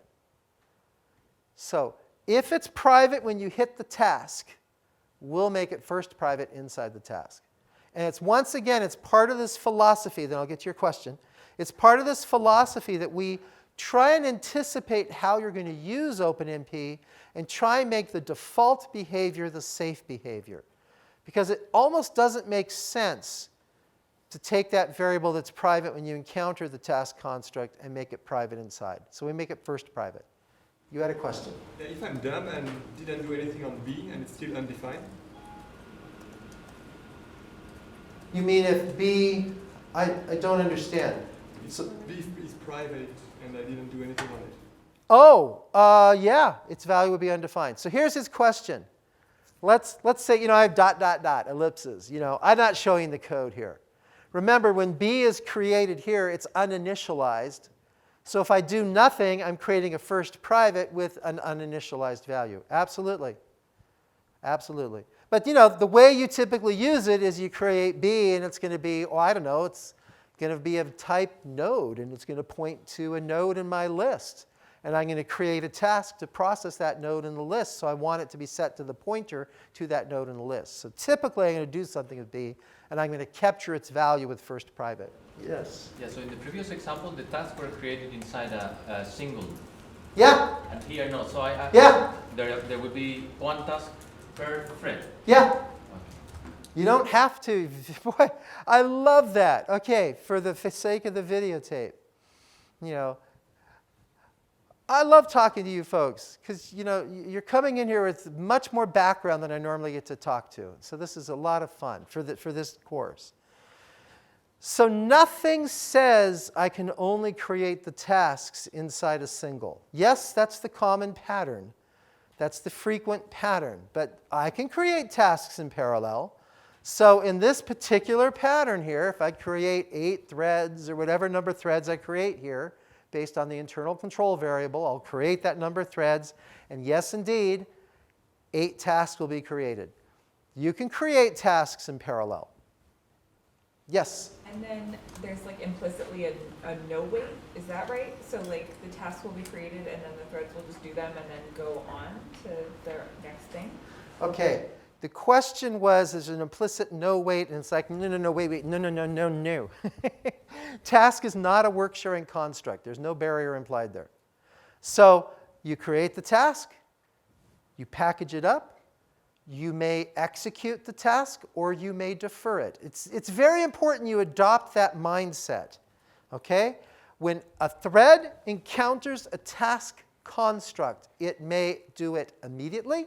It may just say, what the heck, I'm just going to execute this. Or it may package it up and defer it. All right? But let's say it packaged up and deferred it. Yeah, there's no barrier here at all. So it'll do this and immediately go on. And that's fine. I may have a loop here, and I'm going to loop over 10,000 elements, and I'll have 8 threads go through a loop of 10,000 elements, and they're all just going to create a huge, massive horde of tasks.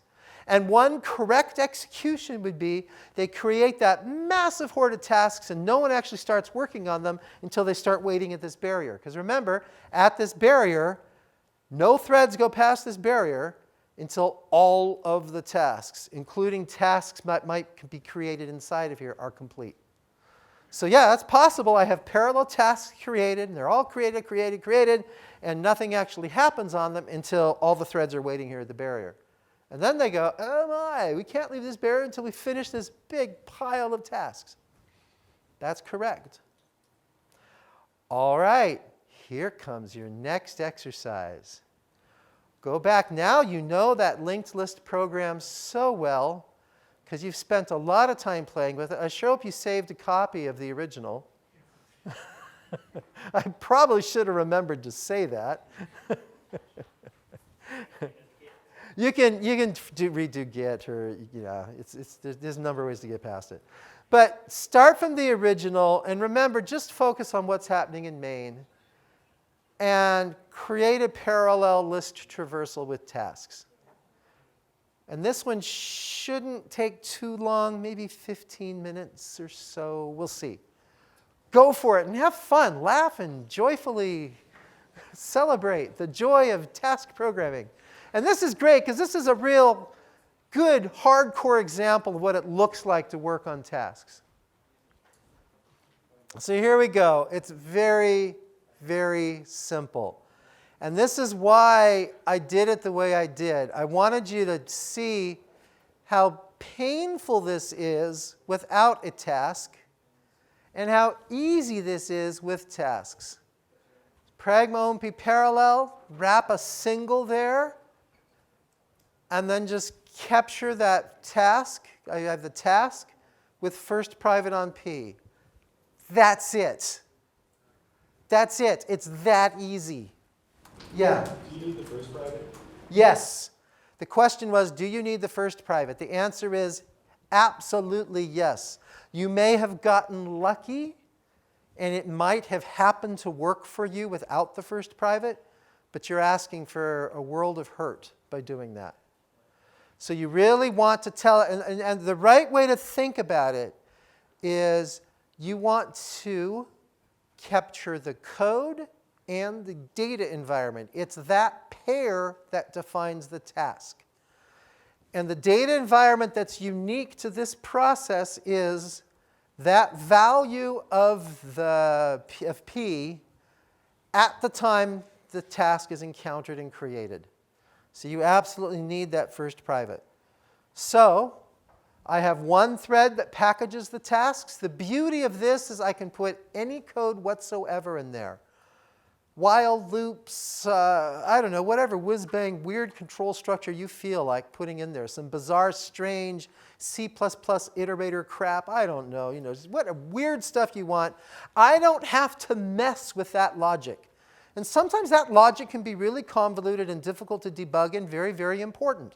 I don't have to worry about it. I'm going to put it in a single. One thread's going to do it. That's great. Then I create the tasks. And I have to get a copy of that variable P for when I create the task. It captures the value. That value of P combined with the code is what uniquely defines that task. So I have to capture it. Questions? Yes? Can I also just write private on the single? Private P would be done. OK, could I write private P on the single? And then it's first private by default. Oh, maybe. Maybe. I don't like it. But I think it would work. Yeah, yeah. Did you do that and it worked? Still running. Yeah. Oh, well, then maybe it didn't work. That would be weird. But it might work because it does create, the, you know, if a value is private when it hits the construct, it'll make it first private by default. Yes? So under what circumstance would you do pragma OMP task and then not have anything there? I mean, it sounds like it's always best to specify whether it's shared or first private or private. I would always specify whether it's shared first private. It is good programming practice. Python drives me crazy because you have implied data types. I like strong typing. I like spelling it out. And that's why I like declaring the status of my variables. And you can extend a pragma onto multiple lines with a backslash. So let's say I had 20 different variables here. I could go first private P, backslash, that extends it to the next line. I can have a whole line. Fortran programmers, and you look at Fortran OpenMP programs, you'll sometimes see 10-line pragmas where they have, you know, or directives. I'm sorry, because you don't use pragmas in Fortran. You have a directive with a backslash, and it continues with a backslash, and on and on and on, because you have to declare everything. So it's a good idea to declare it. And, you know, Python is a wonderful language when you're just piecing together modules that you're importing. I did a project where I wrote a 3,000-line Python program split between a few files. I mean, you see in C++ and Fortran programmers, it's like 3,000 lines isn't long. That's not a lot of code. It is in Python. And debugging that piece of trash, I have to watch my language because it's being videotaped. Normally, I would use much stronger language at that point. Debugging that piece of trash was miserable because it was so hard to keep track of the data types. So, yeah, Python. Ugh. Okay. Wow. Okay, I'll calm down. Let's talk about when tasks complete. Oh, was that a question? Oh, I'm sorry. Is there a way to know how many tasks I have in my queue? Is there a way to know how many tasks I have in my queue? No. No. And I say that because I actually have a program I'm working on now. Even though I'm an old guy, I still write code, okay? So don't assume all old guys are like, you know, don't write code. Most professors don't, but I'm not a professor. I still have to write code. So, yeah, all right, enough said there. So when do tasks complete? And this is important. Remember, at a barrier, all the tasks in that region prior to that barrier will complete before anyone leaves the barrier. Now let me be clear. There's a word I've been using again and again, and I want to be very, very sure to define it with absolute clarity. All right. The pragma plus the structured block, the code within that structured block, that's called a construct. It is the static extent of the construct. That's the code that's executed. When I use the word region, it's the directive, the structured block, and any code called through functions inside that construct. So region is the term I use when I'm saying the function called, and the function that function might call, and the function that function might call. You know, basically any code that's executed within that construct and everything it calls is the region. So the barrier says all of the code in that region that created tasks, all of that will complete before you leave the barrier, whether that's an explicit barrier or an implicit barrier. Now, often, and we're going to talk a lot about this, that's too much. That's more than you need. So we have something called a task wait. And what the task wait says is all of the tasks created within the structured block that encountered the task complete. Let me give you an example. This is one of the things where it will become crystal clear with a simple example. Okay? So here I have Fred is created, Daisy is created, and it will not create the task Billy until Fred and Daisy have returned. That's what task wait says. So this is if I want to create an order constraint between my tasks. So let's say Billy is going to depend on something that came out of Fred and Daisy. This is how I would do that. So Fred does something, Daisy does something, wait, they have to be done. Okay, now Billy can do something. Now I can't stress enough though, what if Fred and Daisy created tasks? I don't care. The task wait doesn't care. The task wait is only concerned with the tasks created within the task where the task wait appears. So it will wait for Fred to finish. It will wait for Daisy to finish. But if Fred and Daisy create a bunch of tasks, the task wait doesn't care. However, I know at this barrier, when I get past the barrier, all of the tasks in this region will complete, including the ones inside Fred, Daisy, or Billy. Does this make sense? I think it's not a difficult concept. Your hand was up first. Yes, sir. So then, for example, if I want to actually make sure that all the tasks, everything inside Fred and Daisy are finished actually before starting Billy, what would I have to do? Finish the single construct and then open another single construct? Yes. Okay, so the question was, what if I needed to make sure that all of the tasks inside, that's by the way, great question because it hits some wonderful subtleties. So the question he asked is, what if before Billy, I had to make sure that all of the tasks nested inside Fred and all of the tasks nested inside Daisy were complete? The only way I can do that is with a barrier. I can't put an explicit barrier inside a single because a barrier requires that all threads in the team encounter the barrier or none of the threads in the team encounter the barrier. So I can't put a barrier inside a single. So what I'd have to do there is I would have to complete the single right here.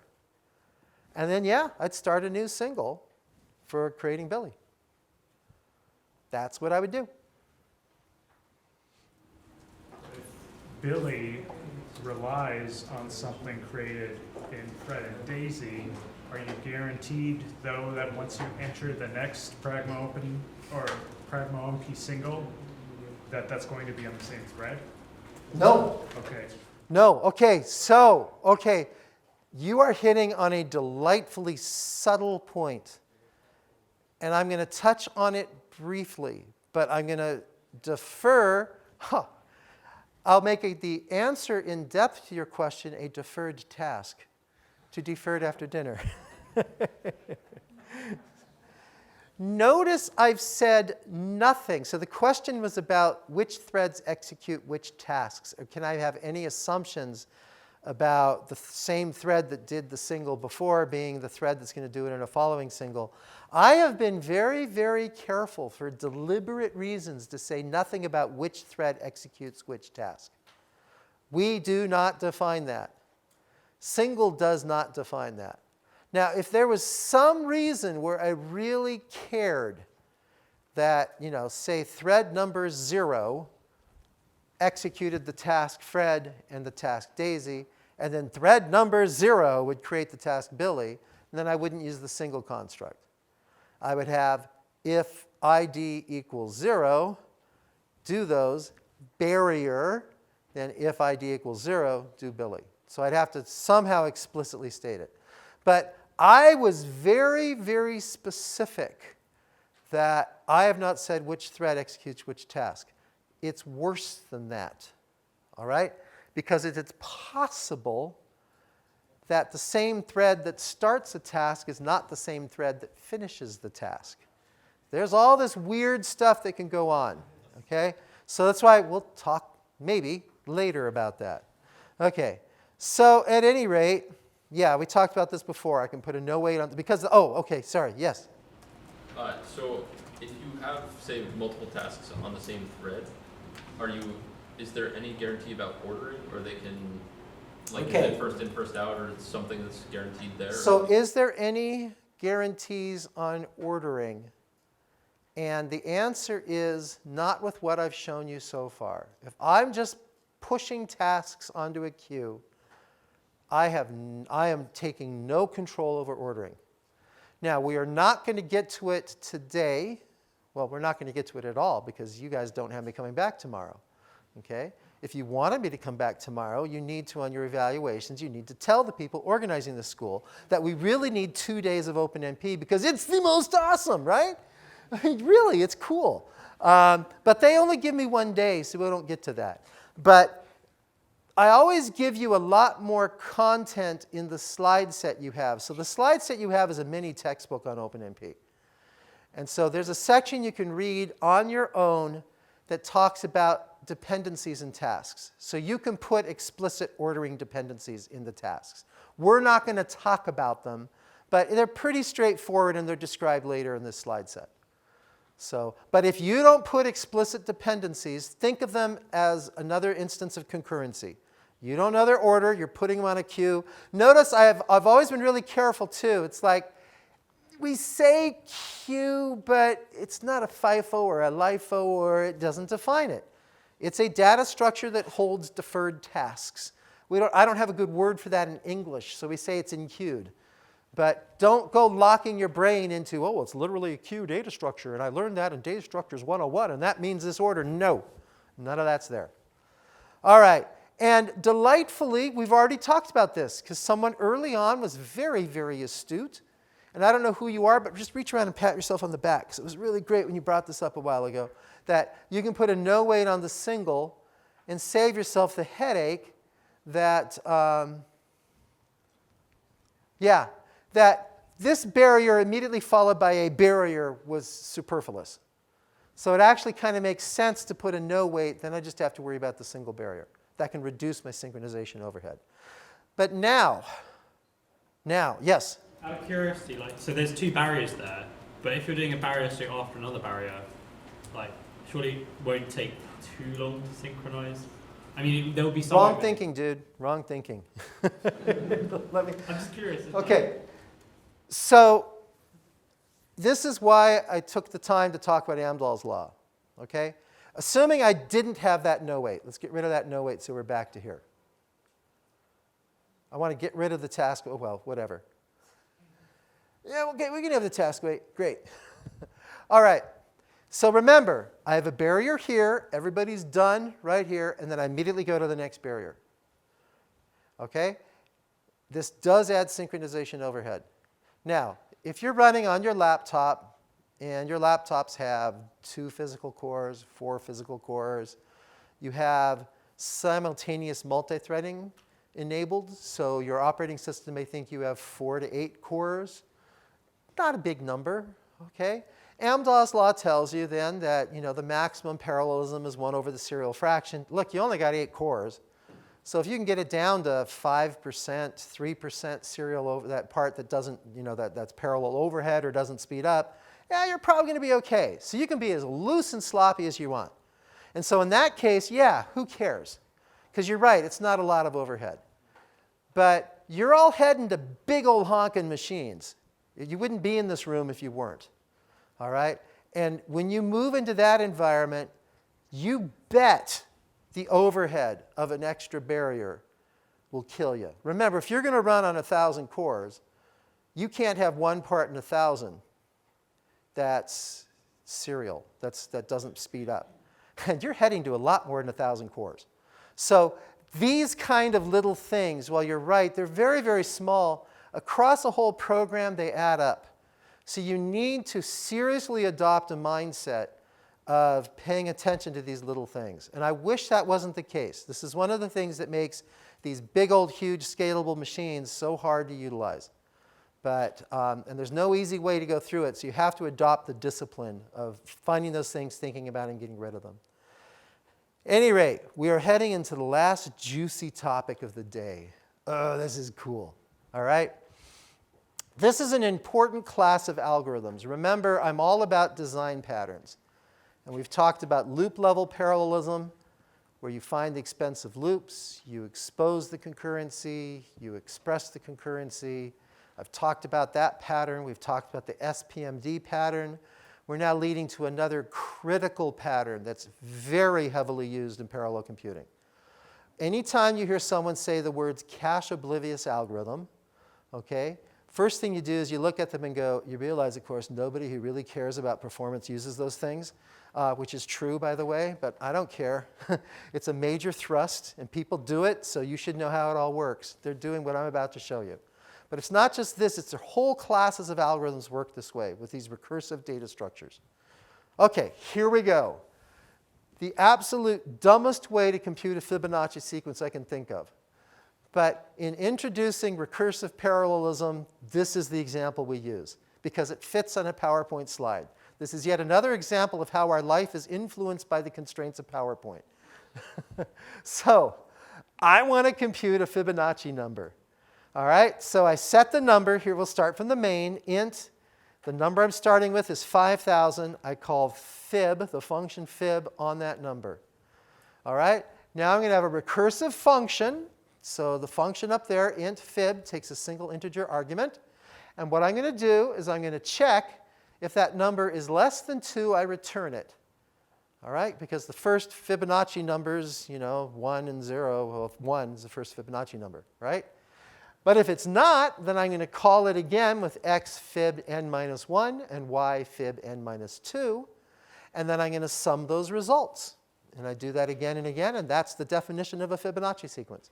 So I'm basically taking that recursion relation, which I define up there, and dropping it right in there. Now, this is an order n squared algorithm. This is a bad algorithm for doing it, but that's OK. We're concerned about this control structure, not is this really the best way to do Fibonacci numbers. All right, think just a few minutes, and we're not even going to do it as an exercise. I just want you to think a little bit how you would parallelize this with tasks. Literally, I'm just going to give you a minute or two before I show you. OK, so here's my main program. I have to create threads. So I'm going to have a single call that first function. So I'm launching the recursion. So one thread calls that function. But notice I've created a whole team of threads that's sitting at the end of this single. Whole team of threads just waiting there for something to do. Now I go into the function. Okay?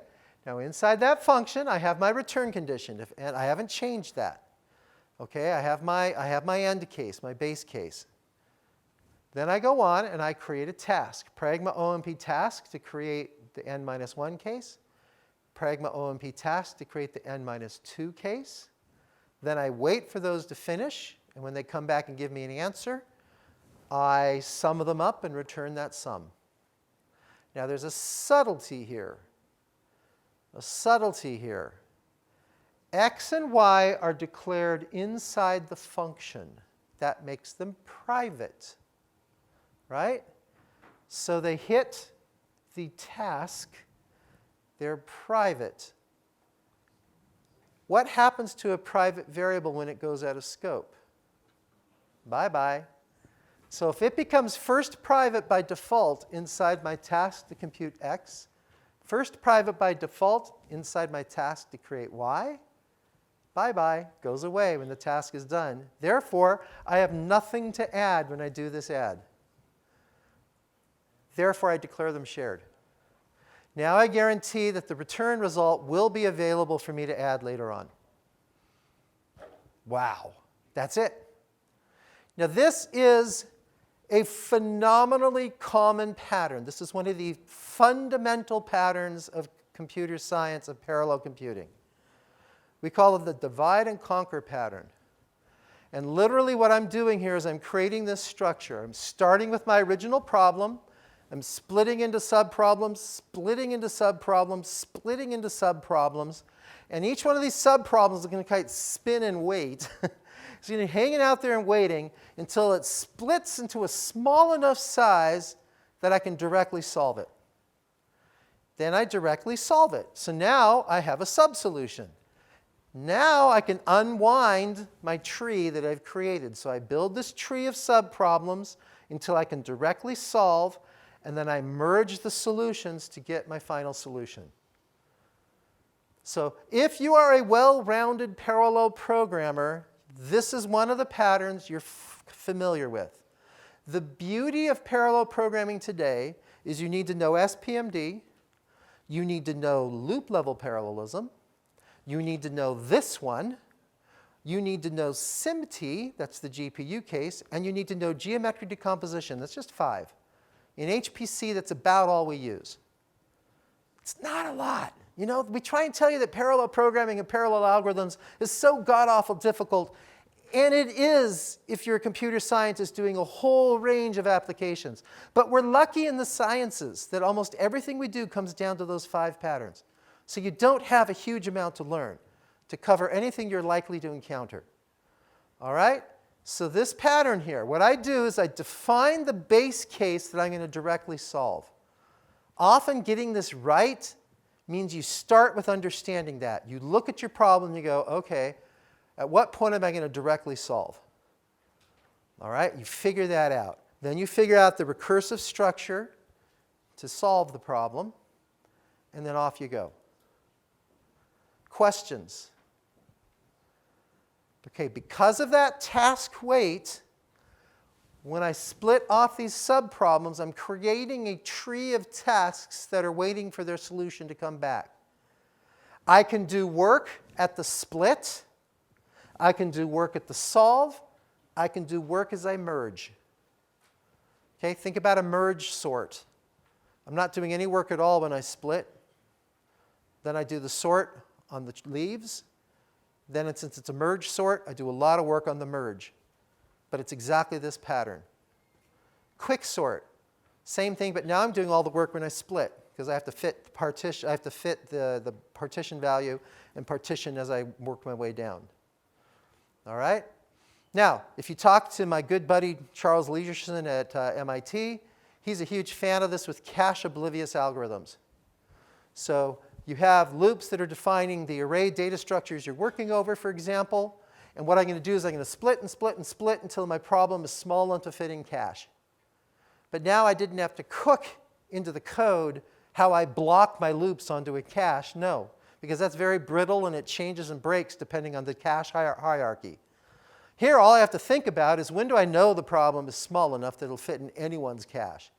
That's my base case, and off I go. So I have an algorithm that is not dependent on the specific details of a cache hierarchy. Hence, we call it cache oblivious. So anytime you hear someone say cache oblivious algorithms, this is what they're doing. So the point I want to leave you with is this pattern is incredibly important. So very, very important that off we go. This is the last exercise of the day. Now here's how it's going to work. Here's the exercise. Go to your Pi program. First thing you're going to do is create a recursive program to solve the Pi program. It's that numerical integration. You're going to recursively break up that loop. It's a serial program. Don't do anything parallel yet. First, get a serial divide and conquer style cache oblivious algorithm for doing that numerical integration. After you've written that program, add the tasks in to do it in parallel. Now, unless you've done this kind of thing again and again and again and again, you're not going to get this done before dinner. So I would suggest you get started, and when you've had enough, just go. Okay, I want to recap. So my central hypothesis is that for most people working as computational scientists, the typical person that comes to a school like this is all you need from OpenMP. I call it the Common Core. It's just 20 constructs.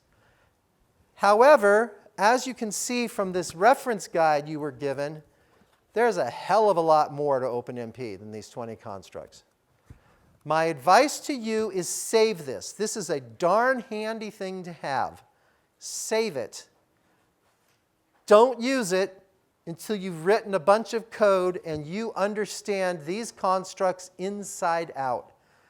They're just like fluent. You have so mastered them. You don't even think about mixing parallels and barriers and criticals and tasks and recursive task structures, and you got all that down. Then from that foundation on an as-needed basis, go through the rest of OpenMP 5.0. I highly urge you, if you do that, you're going to be a happy, successful OpenMP programmer. And for most of you in physics and chemistry and engineering, you'll never need to go there. My friends and colleagues from the computer science world, you're the people who will go through all of the details of OpenMP 5.0. That's your specialty. All these whiz-bang weird things, okay? They're there for you. So I want to emphasize there is more to the Common Core than what I call the Common Core. So, and some of them you'll encounter. So we didn't talk about how to use flushes. There's another synchronization construct called a lock, okay, which is very important. If we have time after dinner, I can talk to people about locks. They're kind of important to know. There's more data management constructs that we didn't talk about. Last private, thread private, there's a few more. Thread private actually does come up from time to time. There's a lot with tasks. Tasks get pretty deep. I can have dependencies between tasks. I can define a lot about how they execute and how the data environments merge as I get to the end of my task list. So there's a lot of details there. And then, of course, there's this whole world of vector constructs and how do I program a GPU from OpenMP. So once again, talk to the people organizing this school. You need to tell them to create another 2 or 3 days for OpenMP because you want to spend a lot of time on OpenMP. And we can do that, man, because it's awesome. Okay. But I really, really want to emphasize, because so many people get scared off when they look at, this is a little bit old. The 4.5 spec is 350 pages. Yeah, but the 5.0 is 613 pages. So there's a lot of OpenMP, but if you go about it methodically, there's no reason to want to run away screaming. And there's a modest number of patterns we've covered, not just OpenMP. Now I'm talking to you as just an educator in parallel computing, okay? If you, and I'm talking to you now specifically as scientific programmers, okay, the computer scientists need to master the full range of parallel algorithms and parallel patterns. That's why they go into computer science. We need them. They're very important to us. But if you're in the engineering, physics, mathematics world, you probably only care about fork join SPMD, which is what you use with MPI. Loop level parallelism, put those OMP parallel 4s where you need them. Divide and conquer. You're done. Now, I got to close. If you think you're going to go down this path and really become a hardcore, long-term OpenMP programmer, today, this is the book to buy. OpenMP, The Next Step. Notice my name is not here, okay? So you cannot accuse me of hawking my own book. This book is awesome, and I'm glad that's on the videotape. World, buy that book.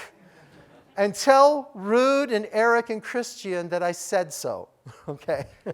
It is a great book. It is a book that's so overdue. We're very excited. It basically says there's all this stuff we did since OpenMP 2.5 that no one's ever put in a book. Here it is. Of course I got to hawk my own book. This book will come out in November. It's basically this course. It's this course plus a part on going beyond the Common Core, which is really valuable. And as one reviewer said, I'm very proud when he said this, because I wrote those chapters. Everyone at any skill level should read the memory model chapters. I actually explain in terms a normal human can understand. Normal humans are physicists, can understand. And it's not written down anywhere else. So even if you're not going to do OpenMP, if you want to understand memory models, this is the book for you. But we also talk about introducing NUMA, introducing GPUs. It's a fabulous book. All right, another one of my books. It's old, but this is my attempt to define and codify the fundamental patterns of parallel programming. However, the book that pisses me off, this book really bugs me, Structured Parallel Programming. It really bugs me because I didn't help write it. This book is magnificent, all right? It is, and it's by, there's the team of authors, but it includes Arch Robison. And Arch, hi. Arch is probably one of the best concurrent data structure designer, concurrency, messy, ugly programmer I've ever seen.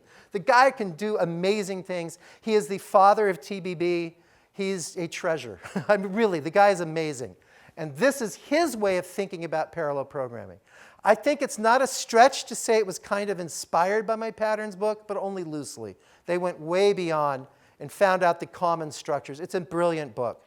But so is Clay Bashir's book on the art of concurrency. So these are here. These are magnificent books. If you just bought the OpenMP Next Step and this structured parallel programming, you'd be well covered, really. OK, that's it.